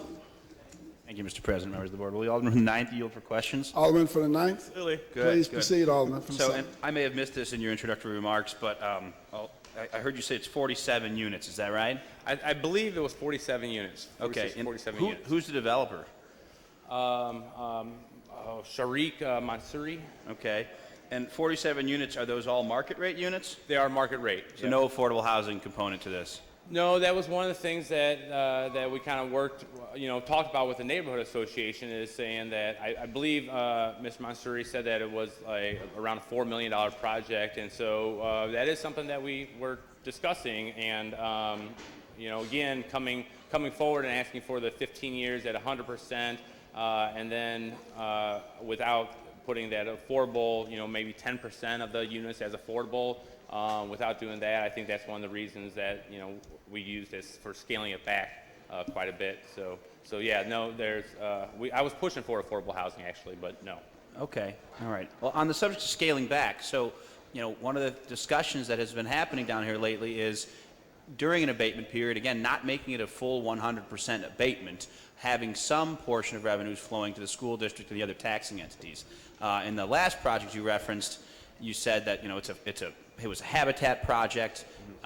In most projects for habitat community, they get 10 years full abatement. You're doing 5 full, 5 at 50%. On this project, I see we're doing the first 5 years at full abatement, of which this is a school building, correct? Yes, correct. Currently owned by the St. Louis Public Schools? Correct. Right, so paying 0 taxes. Correct. So now we're going to have a $4 million market rate apartment building, and for the first 5 years paying 0 property taxes. Is that right? I believe that they... Or we're going to assess the land or the unimproved building? Is that what we're going to do? Building, yeah. Okay, all right. Well, in every other ward, we appear to be moving towards a 90% abatement and scaling down, and here we are with a full 100% abatement. Now, I'll trust you had conversations with SLDC and thought this was prudent and appropriate, and I'm going to support the project. And again, thank you for your use of this development tool and for the work you're doing in the 9th Ward. Thanks. Thank you, sir. Alderwoman from the 19th. Thank you, Mr. President, members of the board. I just wanted to make a quick statement. As I continue to listen to all the debate today, people have been ridiculed because either it appears that you're not doing enough affordable housing, and or you're making decisions on incentives in your ward that people who have no knowledge of your deals have chosen to ridicule you about. And so I listened here this morning, and I had a habitat bill before this one, and these are the people who normally would not be able to buy a home. They're low-income people, but yet you don't give them the full advantage, although we have people complaining about affordable housing, give incentives to affordable housing. And then I get the market rate bill afterwards that says, well, let me give you the most that I can give you, and we're not going to pressure you to put any affordable units in there, It's confusing. But again, I'm going to vote yes, because I believe that this alderperson has the knowledge of what is needed and what is agreed upon for his community. And I'll just give you a little chuckle, because I do it every time I encounter this. When someone walks in the first week of being an alderperson and walks up to you and say, I'm voting no on every project you have, I just wanted you to know that. That, to me, is an irresponsible way of moving forward with business. Because how can you vote no on everything when you don't even know what it consists of? I don't understand that. And so not having the willingness to understand and or go learn processes so that you can make different and better decisions. It just kind of, it's interesting. And that's why I continue to smile and I continue to do the best thing I can on behalf of all residents of the city of St. Louis. And I'm excited about the project. Thank you. All right, thank you. Alderman from the 20th. Thank you, Mr. President, members of the board. Would the alderman from the 9th yield? Alderman from the 9th will yield to questions. I would love to. Alderman from the 20th, please proceed. Thank you. Alderman from the 9th, do you say no to projects in your ward before they come down to the Board of Aldermen?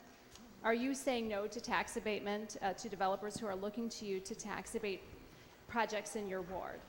Yes. Would you give us an estimate on what percentage of projects you deny tax abatement? I mean, again, kind of going from the Alderman of the 17th, I don't have an exact number, but I would say that in the 10 months that I've been here and the projects that have come forward, it's probably maybe 60% I've said no. Wow, that's a big percentage. Well, I wanted to acknowledge that and thank you for your prudent use of tax abatement to the best of your ability. And also specifically, personally, thank you for that, because all of the developers that you deny tax abatement for, they come down to my ward. Exactly. Where Exactly. where we need that development. So I appreciate that. Thank you.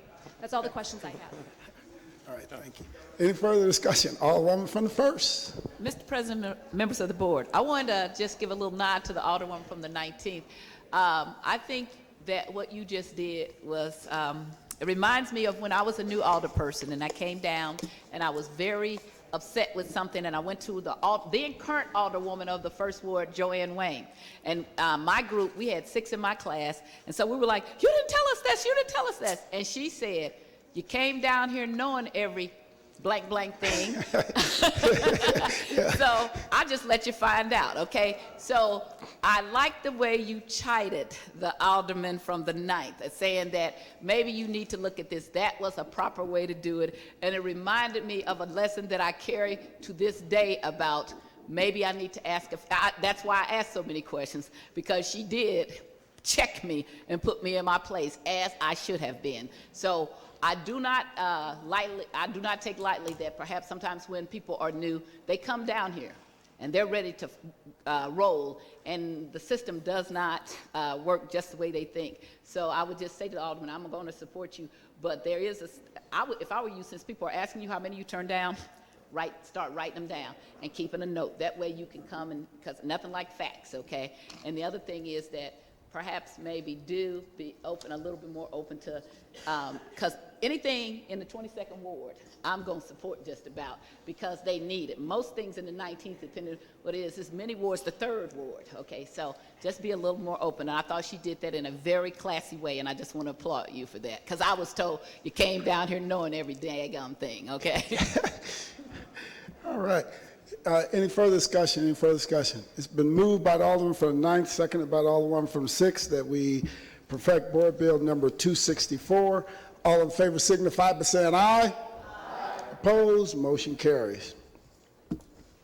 Board Bill 99 as amended. Sponsored by President Reed, Aldermen and Alderwomen Vaccaro, Arnowitz, Navarro, Murphy, Howard, and Boyd.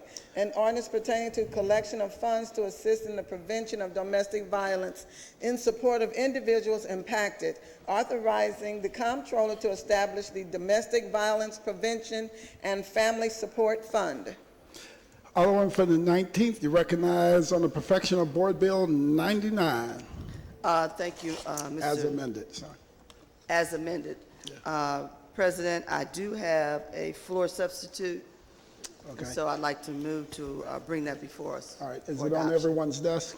It is on everyone's desk. All right, please first make the motion to perfect, and then we bring up the floor substitute. I'd like to move to perfect Board Bill number 99.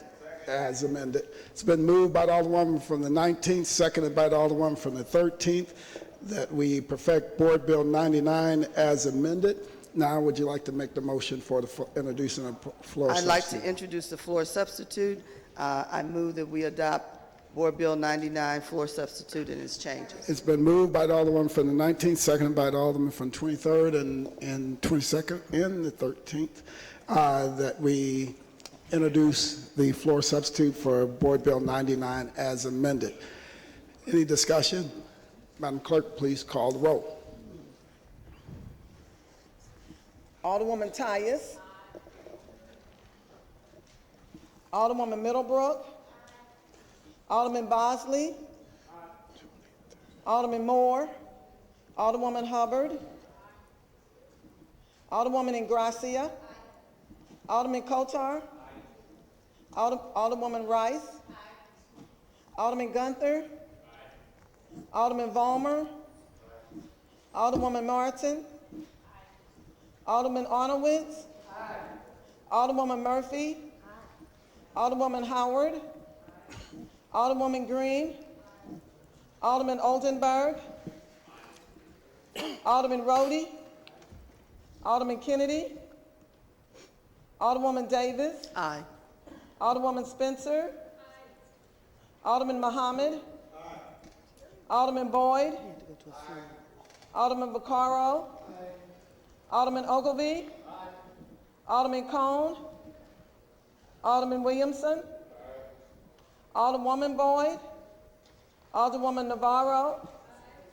President Reed. Aye. Alderman Moore. Alderman Kennedy. Alderman Cone. Alderwoman Boyd. 25 aye votes. By vote, you sustain the motion of the Alderwoman from the 19th and introduce floor substitute for Board Bill 99 as amended. Alderwoman from the 19th, please proceed. Thank you, Mr. President. What I'd like to do is to give us a refresher on Board Bill 99. It creates a spare change collection program at Lambert Airport to raise funds and awareness for domestic and violence on any level. As you know, we have a lot of problems when we look at crime and those who are victims of it. And so this is a similar program to the Ronald McDonald change collection containers you see in stores and everything else. These containers will be affixed directly outside the TSA security checkpoint. Now, the Domestic Violence Awareness Fund created by this bill will allow these services to grow and help our residents in need of assistance. Other cities and groups have done this. The program has been very successful. It is very much like the USO Change Their Day program. Denver has a Loose Change, Brings Change program, and they collect nearly $250,000 in the last 3 years with their program. And so we also want to have that opportunity to allow a very simple process to help those who need help. Now, for the Transportation Security Administration, they reported passengers left behind more than $867 million in coins and currencies in plastic bowls and bins around the USA and various airports. That's a lot of money with just coins. And so we believe that this bill will give us the opportunity to do the same thing and help our victims of crime.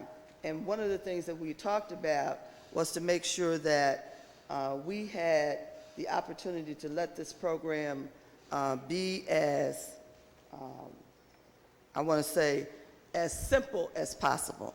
You know, we can't complicate things down here unnecessarily so. So the changes that we're talking about making in this board bill for the floor substitute I'd like to explain those to you and also have you look at your board bill so that you'll know where the changes are.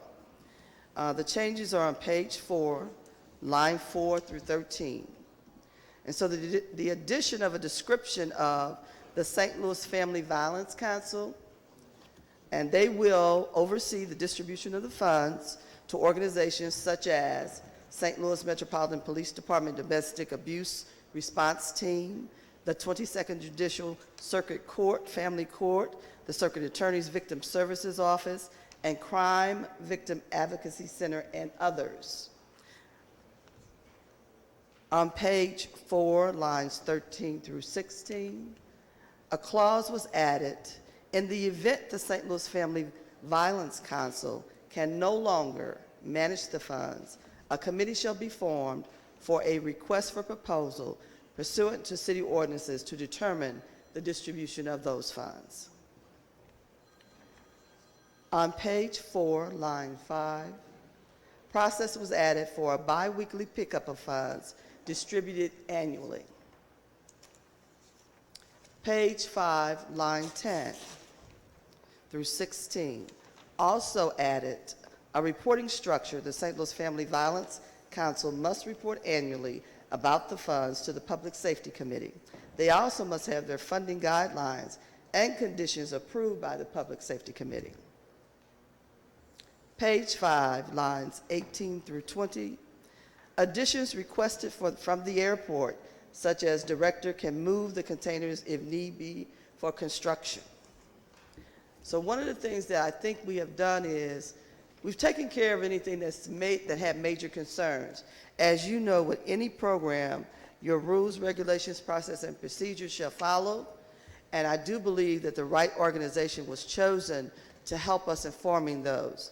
The St. Louis Family Violence Council has been an active organization in our community and has been known to be extremely responsible in their endeavors to assist us in our needs. Right. So, Mr. President, I'd like to renew my motion. All right, any further discussion? Any further discussion? It's been Alderwoman from the 20th. Thank you, Mr. President. Would the Alderwoman from the 19th yield? It's a simple question.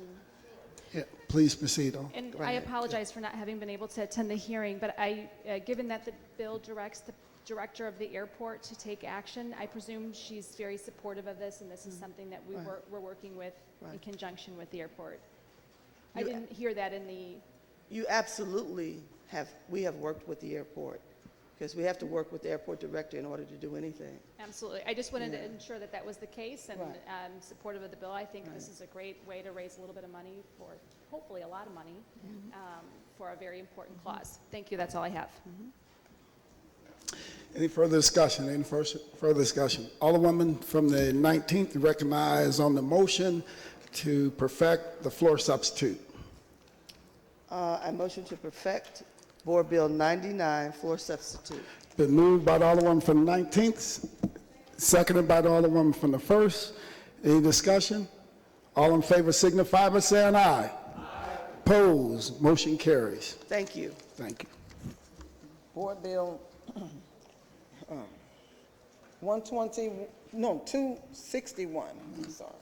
Board Bill 261, sponsored by Alderman Rhodey, and ordinance recommended by the Tax Increment Financing Commission to amend the City Foundry St. Louis redevelopment plan and redevelopment project areas by amending the redevelopment plan by combining the redevelopment projects areas 2 and 3 into a new redevelopment project area, revising the boundary between the redevelopment area 1 and the new redevelopment area 2, changing the use in new redevelopment area 2 from residential to retail and office, revising the financing plan to remove tax abatement as an incentive in redevelopment area 2, and activating the new redevelopment area 2, establishing the City Foundry St. Louis RPA 2 Special Allocation Fund, making findings with respect thereto, authorizing certain actions by the city officials, and containing a severability clause. Alderman from the 17th, you recognize on the perfection of Board Bill number 261. Yes, Mr. President, I move that we perfect Board Bill 261. Moved by the Alderman from the 17th, seconded by the Alderman from the 10th. Alderwoman from the 1st. President, members of the board, I rise in opposition to Board Bill 261.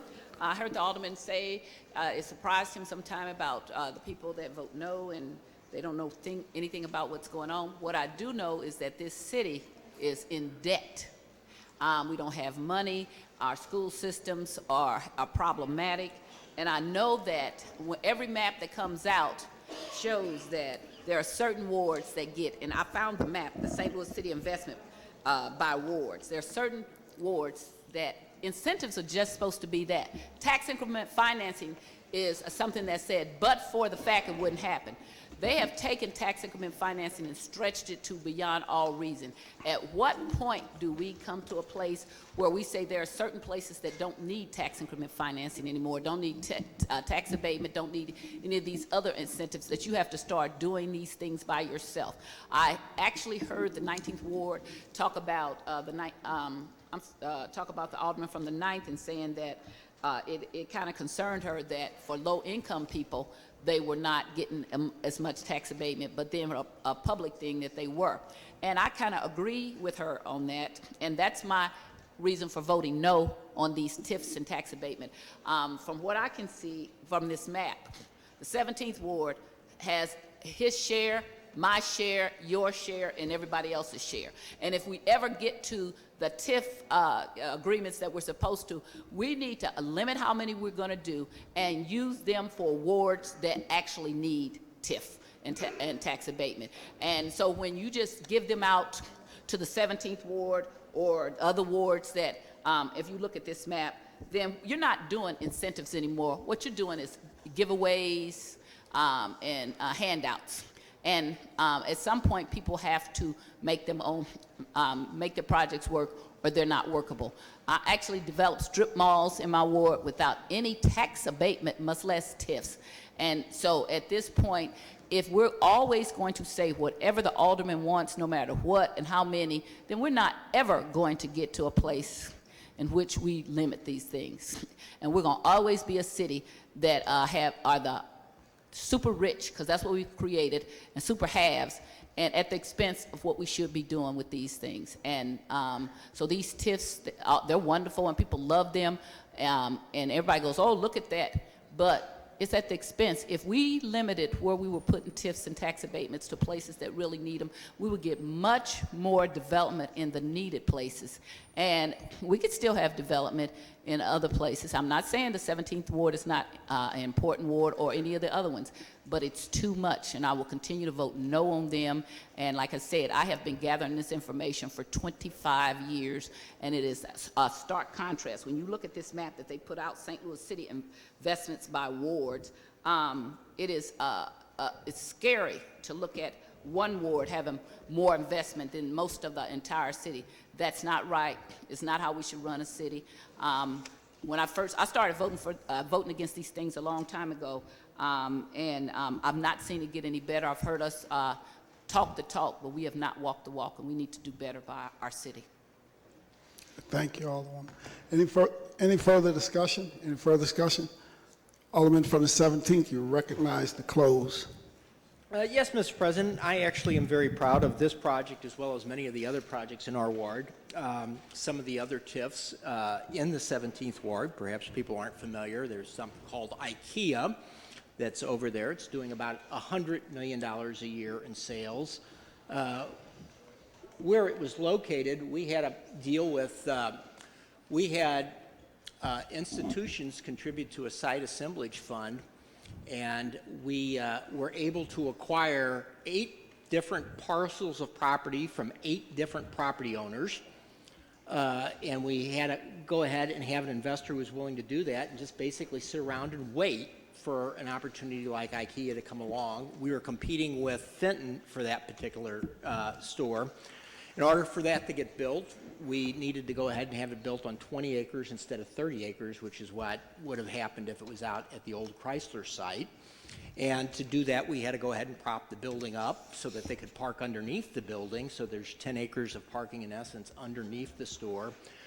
We had to go ahead and we had to move a sewer pipe that cost about $5 million.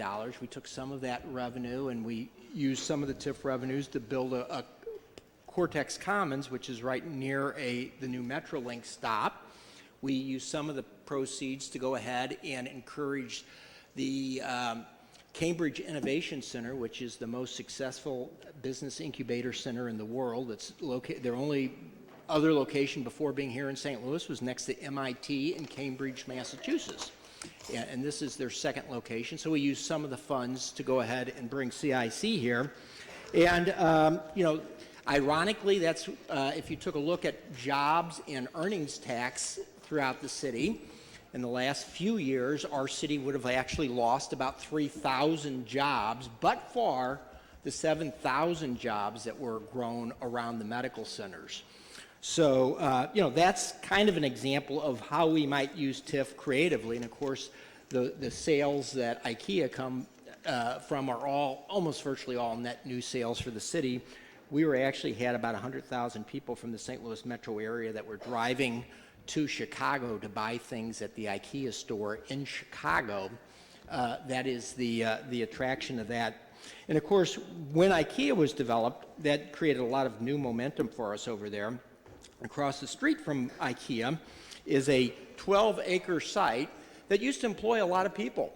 You know, it was a foundry. And unfortunately, that foundry was over 100 years old, and it had all kind of contaminants in it. And that is, we refer to it as a federal mogul site. That's the foundry project that we're talking about here, this TIF. And, you know, that is really kind of close to the Metrolink tracks, and it's kind of close to a metro stop. And believe it or not, I didn't want, and a lot of people that were working on this didn't want a strip shopping center over there, because we thought that close to the Metrolink stop, we shouldn't have a huge sea of parking, that it was perhaps one of our city's few opportunities to actually do dense retail. And we had been holding off on doing strip shopping centers over there for well over 10 years. And so we waited and waited, and we found somebody with a tremendous amount of imagination, and he came in, and he is being able to go ahead and do a far denser development so that we can take advantage of the proximity to the Metrolink stop. I actually believe that building density and having people kind of crowded together is really pretty good for the environment, and it's really good economically for the city when we can figure out ways of doing that.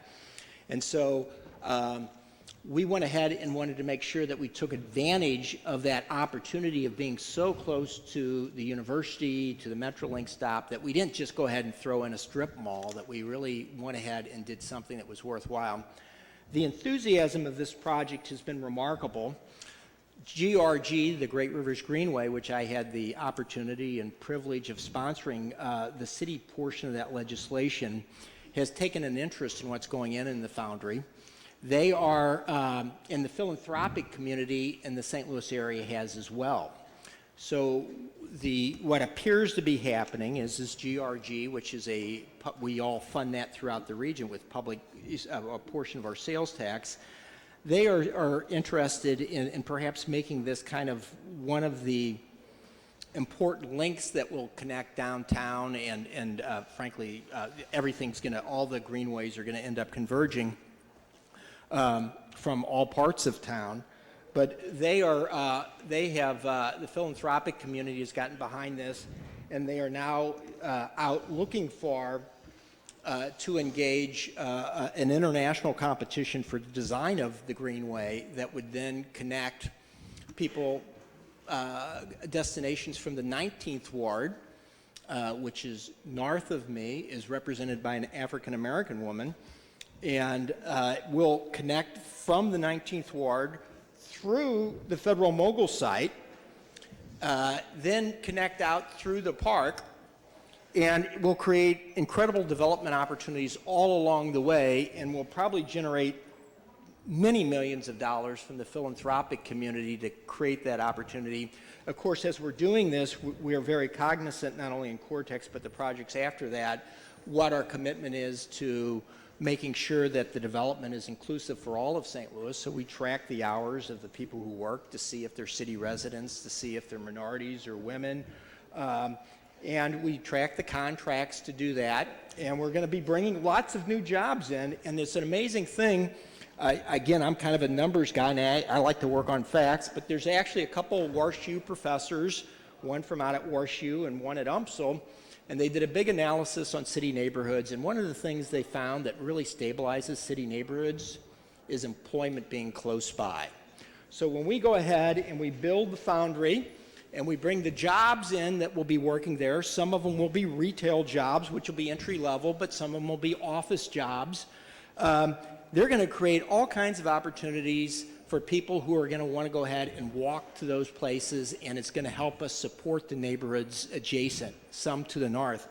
That property value map, or the assessed value as the money was coming into the, how money is coming in from the wards, there are a number of wards throughout the city, regrettably, that their values have declined, and the tax revenues from those wards have declined. But one of the fascinating things is that if you look at that and at the revenue change from those statistics, is sure, the Central Corridor has done well, but so has the 5th Ward, and so has the 18th Ward, and so has the 26th Ward, as the benefits of these projects begin rippling to the near north side.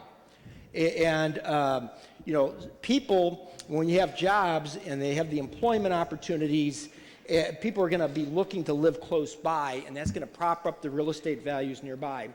The shops, the city is so under-retailed right now that the most recent study I saw was done by the group Rise STL, which does provide affordable housing in St. Louis.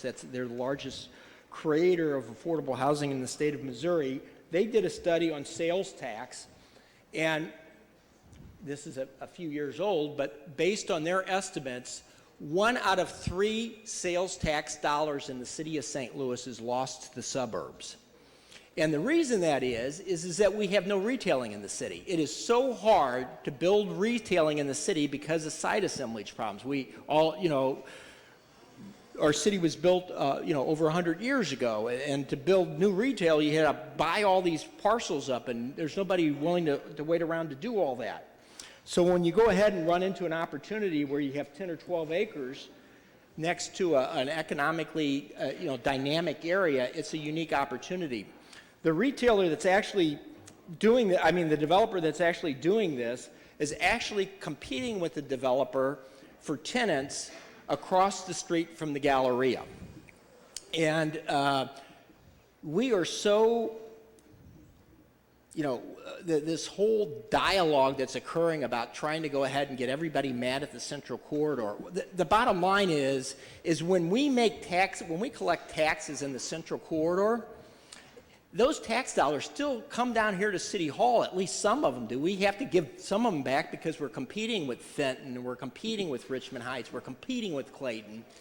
But when the project gets completed and the money comes in, it still comes down here and it helps us pay for our police department and our school system, whereas projects out off of Brentwood Boulevard are perhaps Centene, which is being built out in Clayton, which receives 20% of that project cost. So the city of Clayton, which last time I checked, they haven't contributed anything to the city of St. Louis's school system. They haven't contributed anything to our police department.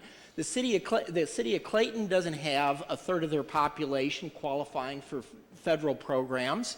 The city of Clayton gave Centene $100 million worth of tax abatement on their $750 million project, and the state of Missouri gave them another $50 million. So that project received 20% of the development cost in the form of some sort of public subsidy. That's new construction in Clayton. We may be the region's largest municipality, but we are far and away not the region's wealthiest municipality by no measure.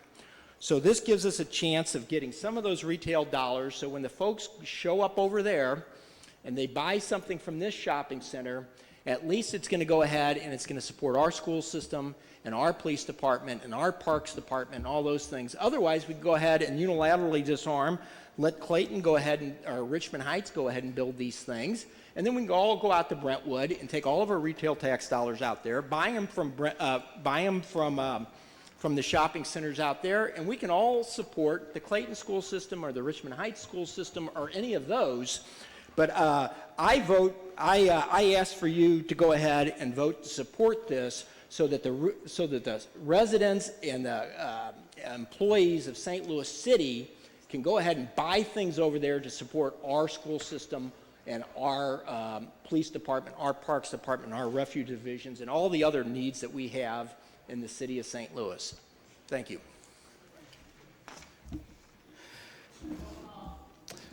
It's been moved by the Alderman from the 17th, seconded by the Alderman from the 10th, that we perfect Board Bill number 261. There's been a request for roll call. Madam Clerk, please call the roll. Alderwoman Tyus. Alderwoman Middlebrook. Alderman Bosley. Alderman Moore. Alderwoman Hubbard. Alderwoman Ingracia. Alderman Kotar. Alderwoman Rice. Alderman Gunther. Alderman Vollmer. Alderwoman Martin. Alderman Arnowitz. Alderwoman Murphy. Alderwoman Howard. Alderwoman Green. Alderman Oldenburg. Alderman Rhodey. Alderman Kennedy. Alderwoman Davis. Alderwoman Spencer. Alderman Muhammad. Alderman Boyd. Alderman Vaccaro. Alderman Ogilvy. Alderman Cone. Alderman Williamson. Alderwoman Boyd. Alderwoman Navarro. President Reed. Alderwoman Middlebrook. Alderman Moore. Alderwoman Rice.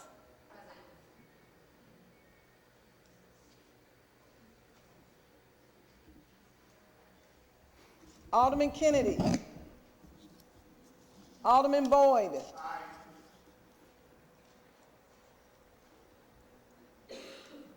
Alderman Cone. Alderwoman Boyd.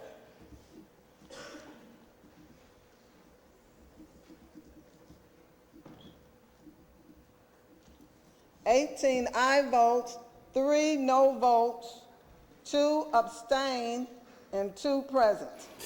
By a vote, you sustain the motion. Alderman from the 17th and perfected Board Bill number 261. That's the extent of board bills for perfection. Third reading consent. Board bills 241 and 242. Alderman from the 22nd.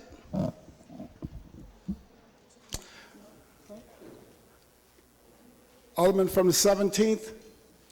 Alderman from the 17th, you're recognized on the motion for the third reading consent calendar. That we approve the third reading consent calendar. Moved by the Alderman from the 17th, seconded by the Alderman from the 10th. Any discussion? Madam Clerk, please call the roll. Alderwoman Middlebrook, I'm sorry. Alderwoman Tyus. Alderwoman Middlebrook. Alderman Bosley. Alderman Moore. Alderwoman Hubbard. Alderwoman Ingracia. Alderman Kotar. Alderwoman Rice. Alderman Gunther. Alderman Vollmer. Alderwoman Martin. Alderman Arnowitz. Alderwoman Murphy. Alderwoman Howard. Alderwoman Green. Alderman Oldenburg. Alderman Rhodey. Alderman Kennedy. Alderwoman Davis. Alderwoman Spencer. Alderman Muhammad. Alderman Boyd. Alderman Vaccaro. Alderman Ogilvy. Alderman Cone, Alderman Williamson, Alderwoman Boyd, Alderwoman Navarro, President Reed, Aye. Alderman Moore, Alderman Kennedy, Alderman Cone, Alderwoman Boyd. 24 aye votes, 1 present. By a vote, you sustain the motion. Alderman from the 17th and 3rd read and finally passed the aforementioned bills. Third reading, report of engrossments. Board Bill 34, committee substitute, sponsored by Aldermen and Alderwomen Ingracia, Spencer, Martin, Gunther, Green, and Cone. An ordinance facilitating safe passage to and from healthcare facilities and prohibiting activities near certain facilities, containing a severability clause and an emergency clause. Alderwoman from the 6th, you recognize on third reading, final passage of Board Bill number 34, committee substitute. Thank you, Mr. President. I'd like to move Board Bill 34, committee substitute, to the informal calendar. All right. At the request of the sponsor, please place Board Bill 34, committee substitute, on the informal calendar. So noted. Board Bill 221, sponsored by Alderwoman Ingracia, an ordinance approving the petition to establish the EQH Market Street Community Improvement District, finding a public purpose therefore, and containing a severability clause and an emergency clause. Alderwoman from the 6th, you recognize on third reading and final passage of Board Bill 221. Thank you, Mr. President. I move that we pass Board Bill 221. Been moved by the Alderwoman from the 6th, seconded by the Alderman from the 22nd. Alderwoman, please proceed. I renew my motion. Any further discussion? Any further discussion? Alderman from the 23rd. I just want to go back over what I said last week. We're doing, if anybody here watches the news, this is the stuff they talk about. We're going to do a community improvement district of one building. That means that they can collect taxes and spend it on that one building. It's hardly a community. And again, we're also going to do tax abatement. I'm not going to talk a lot about it, but that's why I can't vote for this. All right. Any further discussion? Any further discussion? Alderwoman from the 6th, you recognize the close on Board Bill 221. Thank you, Mr. President. I renew my motion. It's been moved by the Alderwoman from the 6th, seconded by the Alderman from the 22nd, that we third read and final pass Board Bill 221. Madam Clerk, please call the roll. Alderwoman Tyus, Alderwoman Middlebrook, Alderman Bosley, Alderman Moore, Alderwoman Hubbard, Alderwoman Ingracia, Alderman Kotar, Alderwoman Rice, Alderman Gunther, Alderman Vollmer, Alderwoman Martin, Alderman Arnowitz, Alderwoman Murphy, Alderwoman Howard, Alderwoman Green, Alderman Oldenburg, Alderman Rhodey, Alderman Kennedy, Alderwoman Davis, Alderwoman Spencer, Alderman Muhammad, Alderman Boyd, Alderman Vaccaro, Alderman Ogilvie, Alderman Cone, Alderman Williamson, Alderwoman Boyd, Alderwoman Navarro, President Reed, Alderman Moore, Alderman Kennedy, Alderman Muhammad,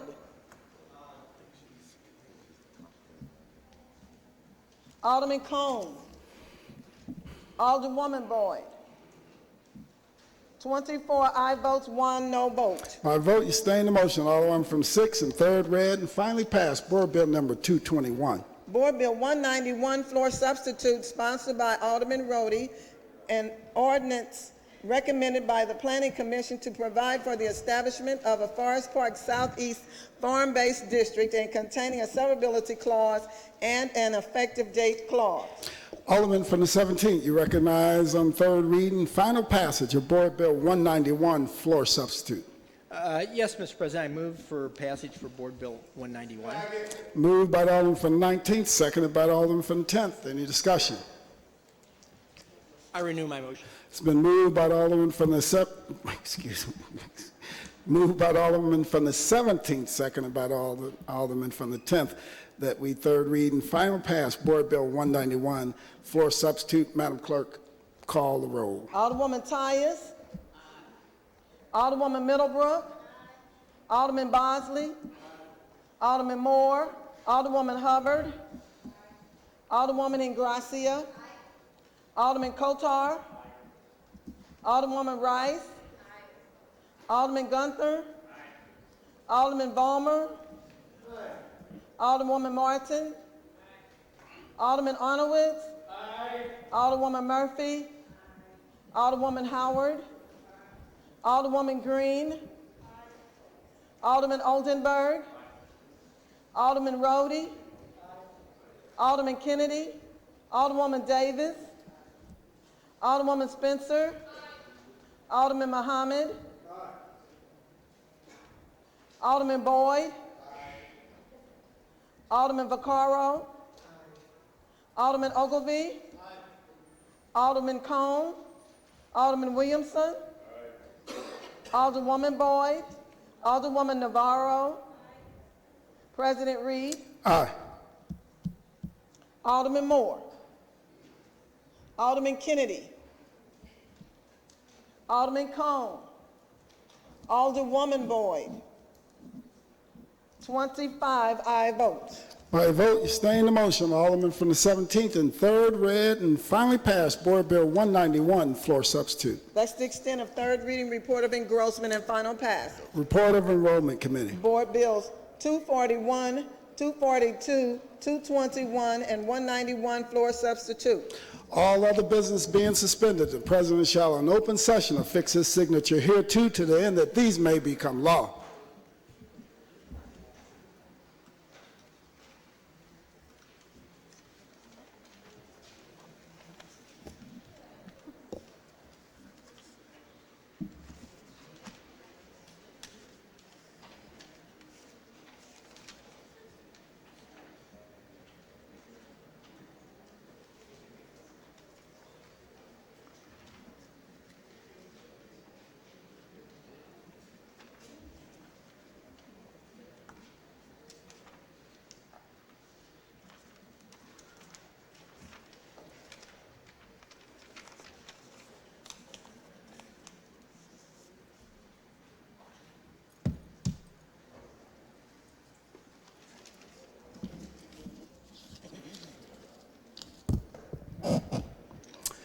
Alderwoman from the 19th, earlier we took the courtesy resolutions calendar out of order so that we can accommodate the newly elected Alderwoman.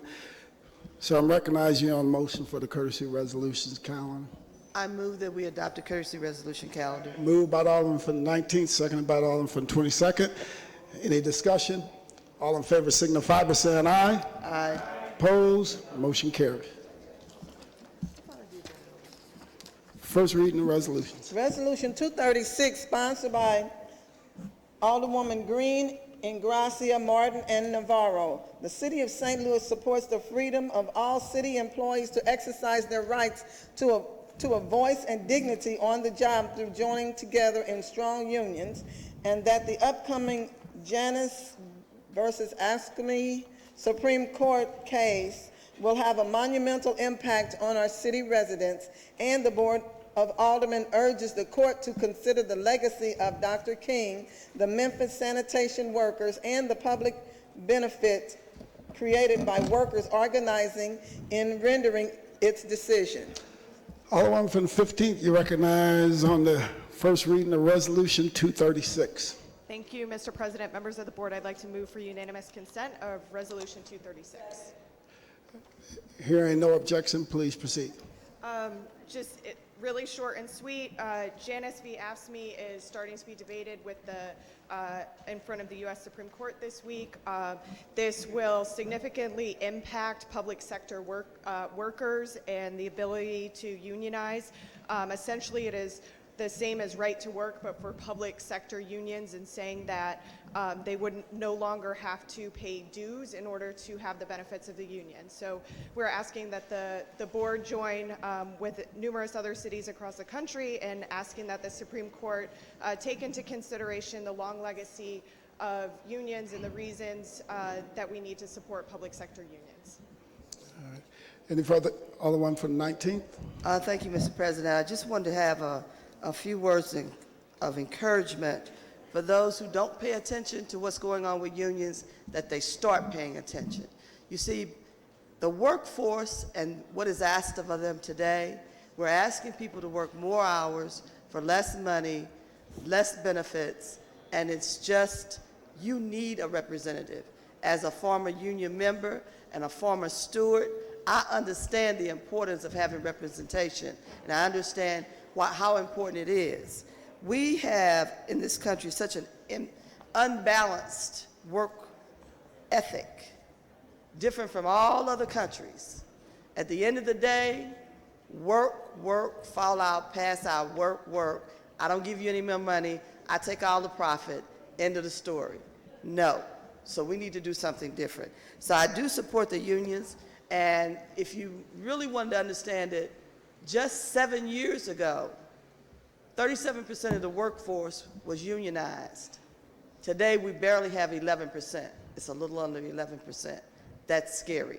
So I think we all should support any efforts to make sure that we have the opportunity for people to, and also more than the opportunity for people to join unions, but we need to make sure that the employers open up the doors, allow for people to recruit, and do everything that's possible to make sure that our unions grow and thrive. But everything is fighting against the worker now. Now, you want me to work, but you want to fight against me. And so we know our state is in the wrong position with right to work. We know that the average large corporation is not supporting the worker. So whatever we can do to bring some balance in the workforce, I support. Thank you. All right. Any further discussion? Alderman from 26. Yes, I'd just like to have my name added to the resolution, Mr. President. Madam Clerk, please make note of that change. So noted. Any further discussion? Any further discussion? Alderman from the 8th. Probably going to mess this up, but can we move to embank the resolution? It. Perfect. Yeah. Yeah, stay right there. Yeah, perfect. Let's start. Alderman from the 8th. I would like to move to embank the resolution. Moved by the Alderman from the 8th, seconded by the Alderman from the 7th. Any objection? Is there an objection from? Okay, there's an objection to the embank motion. So Alderwoman, you're recognized to close. Thank you. I renew my motion. All right. It's been you did a unanimous consent. Do you now want to adopt? I do. I would like to renew my motion for unanimous consent of. No, unanimous consent is different from the motion to adopt the resolution. So you've done a unanimous consent, and there was no objection to that. So the next thing you have to do is make a motion to adopt the resolution itself. Thank you, Mr. President. I'd like to move to adopt Resolution 236. Been moved by the Alderwoman from the 15th. Entertain a second on that motion. There's been a request for roll call. I entertain a second on that motion. Seconded by the Alderwoman from the 20th. There's been a request for roll call. Madam Clerk, please call the roll. Alderwoman Tyus. Alderwoman Middlebrook. Alderman Bosley. Alderman Moore. Alderwoman Hubbard. Alderwoman Ingracia. Alderman Kotar. Alderwoman Rice. Alderman Gunther. Alderman Vollmer. Alderwoman Martin. Alderman Arnowitz.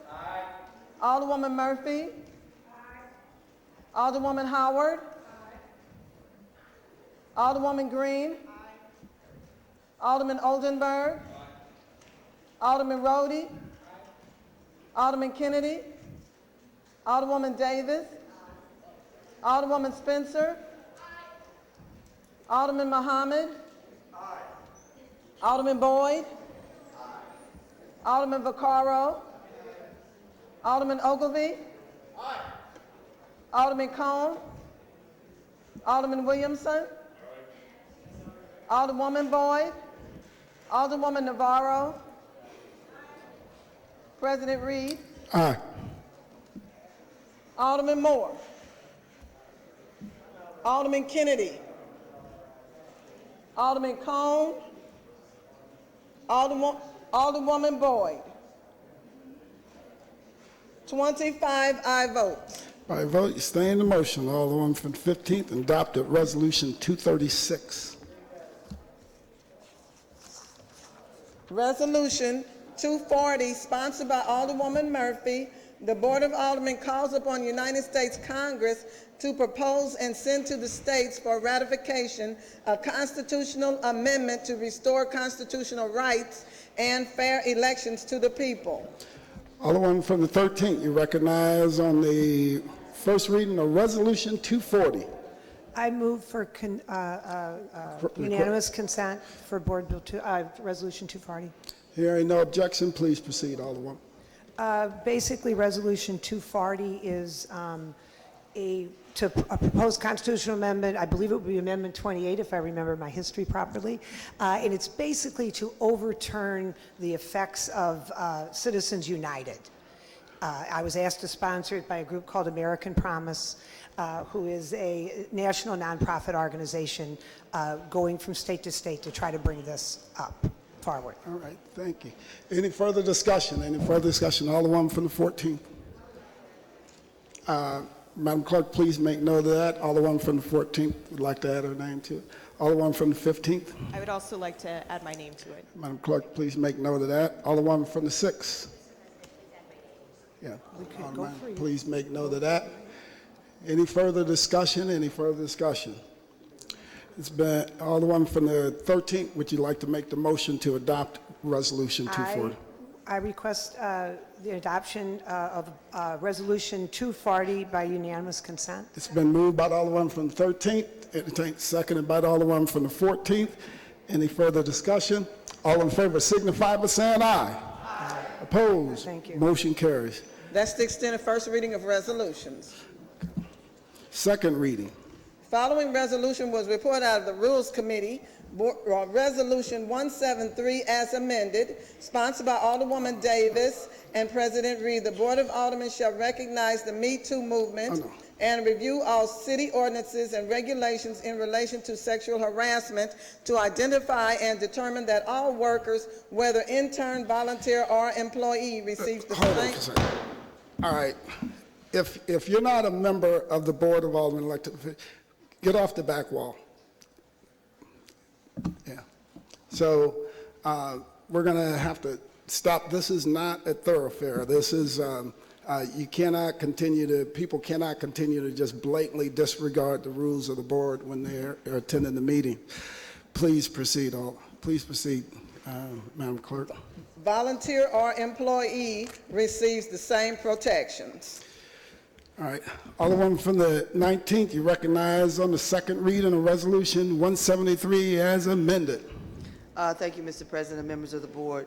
Resolution 173 as amended provides the opportunity for us to look at our rules and regulations for the city of St. Louis and most especially identify whether or not we need to do any kind of additional training and or improve our rules and process of procedure.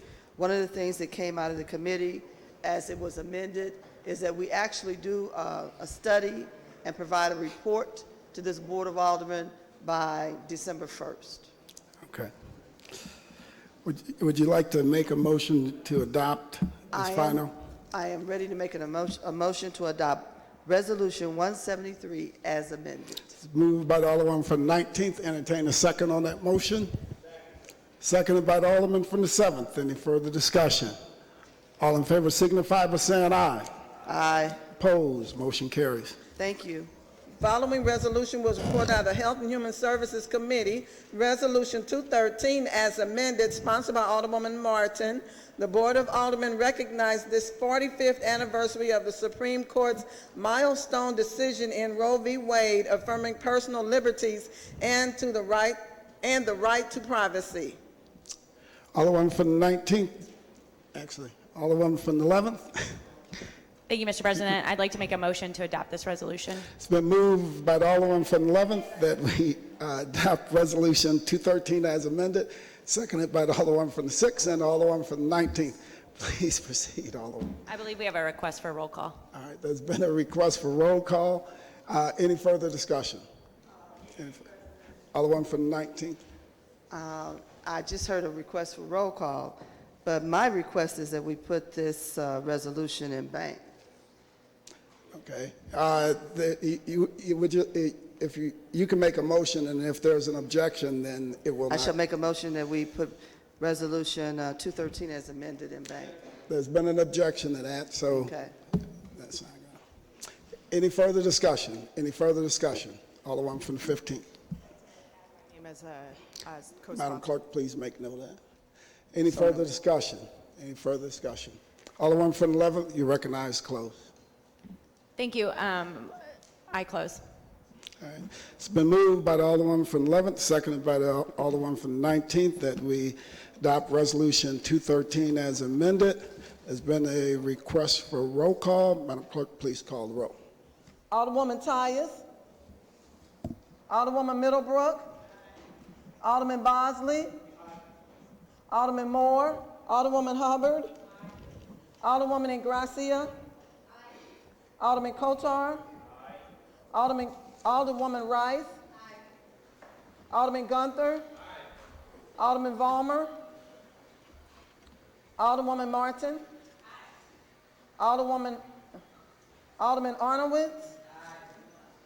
Alderwoman Murphy. Alderwoman Howard. Alderwoman Green. Alderman Oldenburg. Alderman Rhodey. Alderman Kennedy. Alderwoman Davis. Alderwoman Spencer. Alderman Muhammad. Alderman Boyd. Alderman Vaccaro. Alderman Ogilvy. Alderman Cone. Alderman Williamson. Alderwoman Boyd. Alderwoman Navarro. President Reed. Alderwoman Tyus. Alderman Moore. Alderman Vollmer. Alderwoman Howard. Alderman Rhodey. Alderman Kennedy.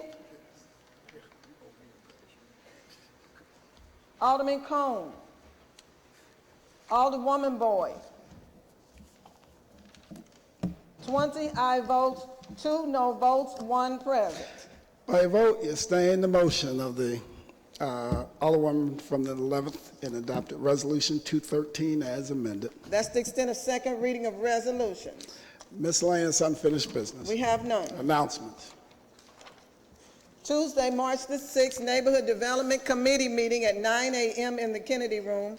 Also on Tuesday, legislation meeting at 9 a.m. in the Leisure Room. Wednesday, Public Safety Committee meeting at 10 a.m. in the Kennedy Room. Friday, full board meeting, 10 a.m. in the Chambers, and that is the last meeting to end the session. Last meeting to end the session break. Any further announcements? Any further announcements? Any further announcements? Alderman from the 19th. Thank you, Mr. President and members of the board. As we know, this is National Women's Month, and hopefully all of us will have an opportunity to recognize women who are achieving what I consider to be astronomical goals. The average woman has the opportunity and sometimes just takes the wheel to do more than just be a basic worker or whatever. They're always volunteering. They're always assisting in some kind of way above and beyond the norm of their everyday life. And I just wanted to recognize one woman who I've known for a long time. Lisa Stupp has just been named the first woman president of Lashley Bear law firm. And for her, I've watched her over the years, and she's a good attorney, but she's a good manager as well, and she's made sure that that firm is actively involved in the community and the things that we do. And a lot of their business is with education, so they understand the plight that we have in trying to provide quality education in the state with very little funding that is appropriate. So I rise to recognize Lisa Stupp today as a woman of achievement. Thank you. All right, thank you. Any further announcements? Any further announcements? Alderman from the 22nd, you recognize on the motion to excuse. Mr. President, members of the board, I move to excuse the aldermen and alderwomen from the 4th, 25th, and 27th. Moved by the Alderman from the 22nd, seconded by the Alderman from the 10th. Any discussion? All in favor signify by saying aye. Aye. Opposed? Motion carries. Alderman from the 22nd, you recognize for the motion to adjourn. Yes, Mr. President, members of the board, I move that the board adjourn until Friday, March 9th at 10 a.m. Moved by the Alderman from the 22nd, seconded by the Alderwoman from the 8th. Any discussion? All in favor signify by saying aye. Aye. Opposed? Stand adjourned.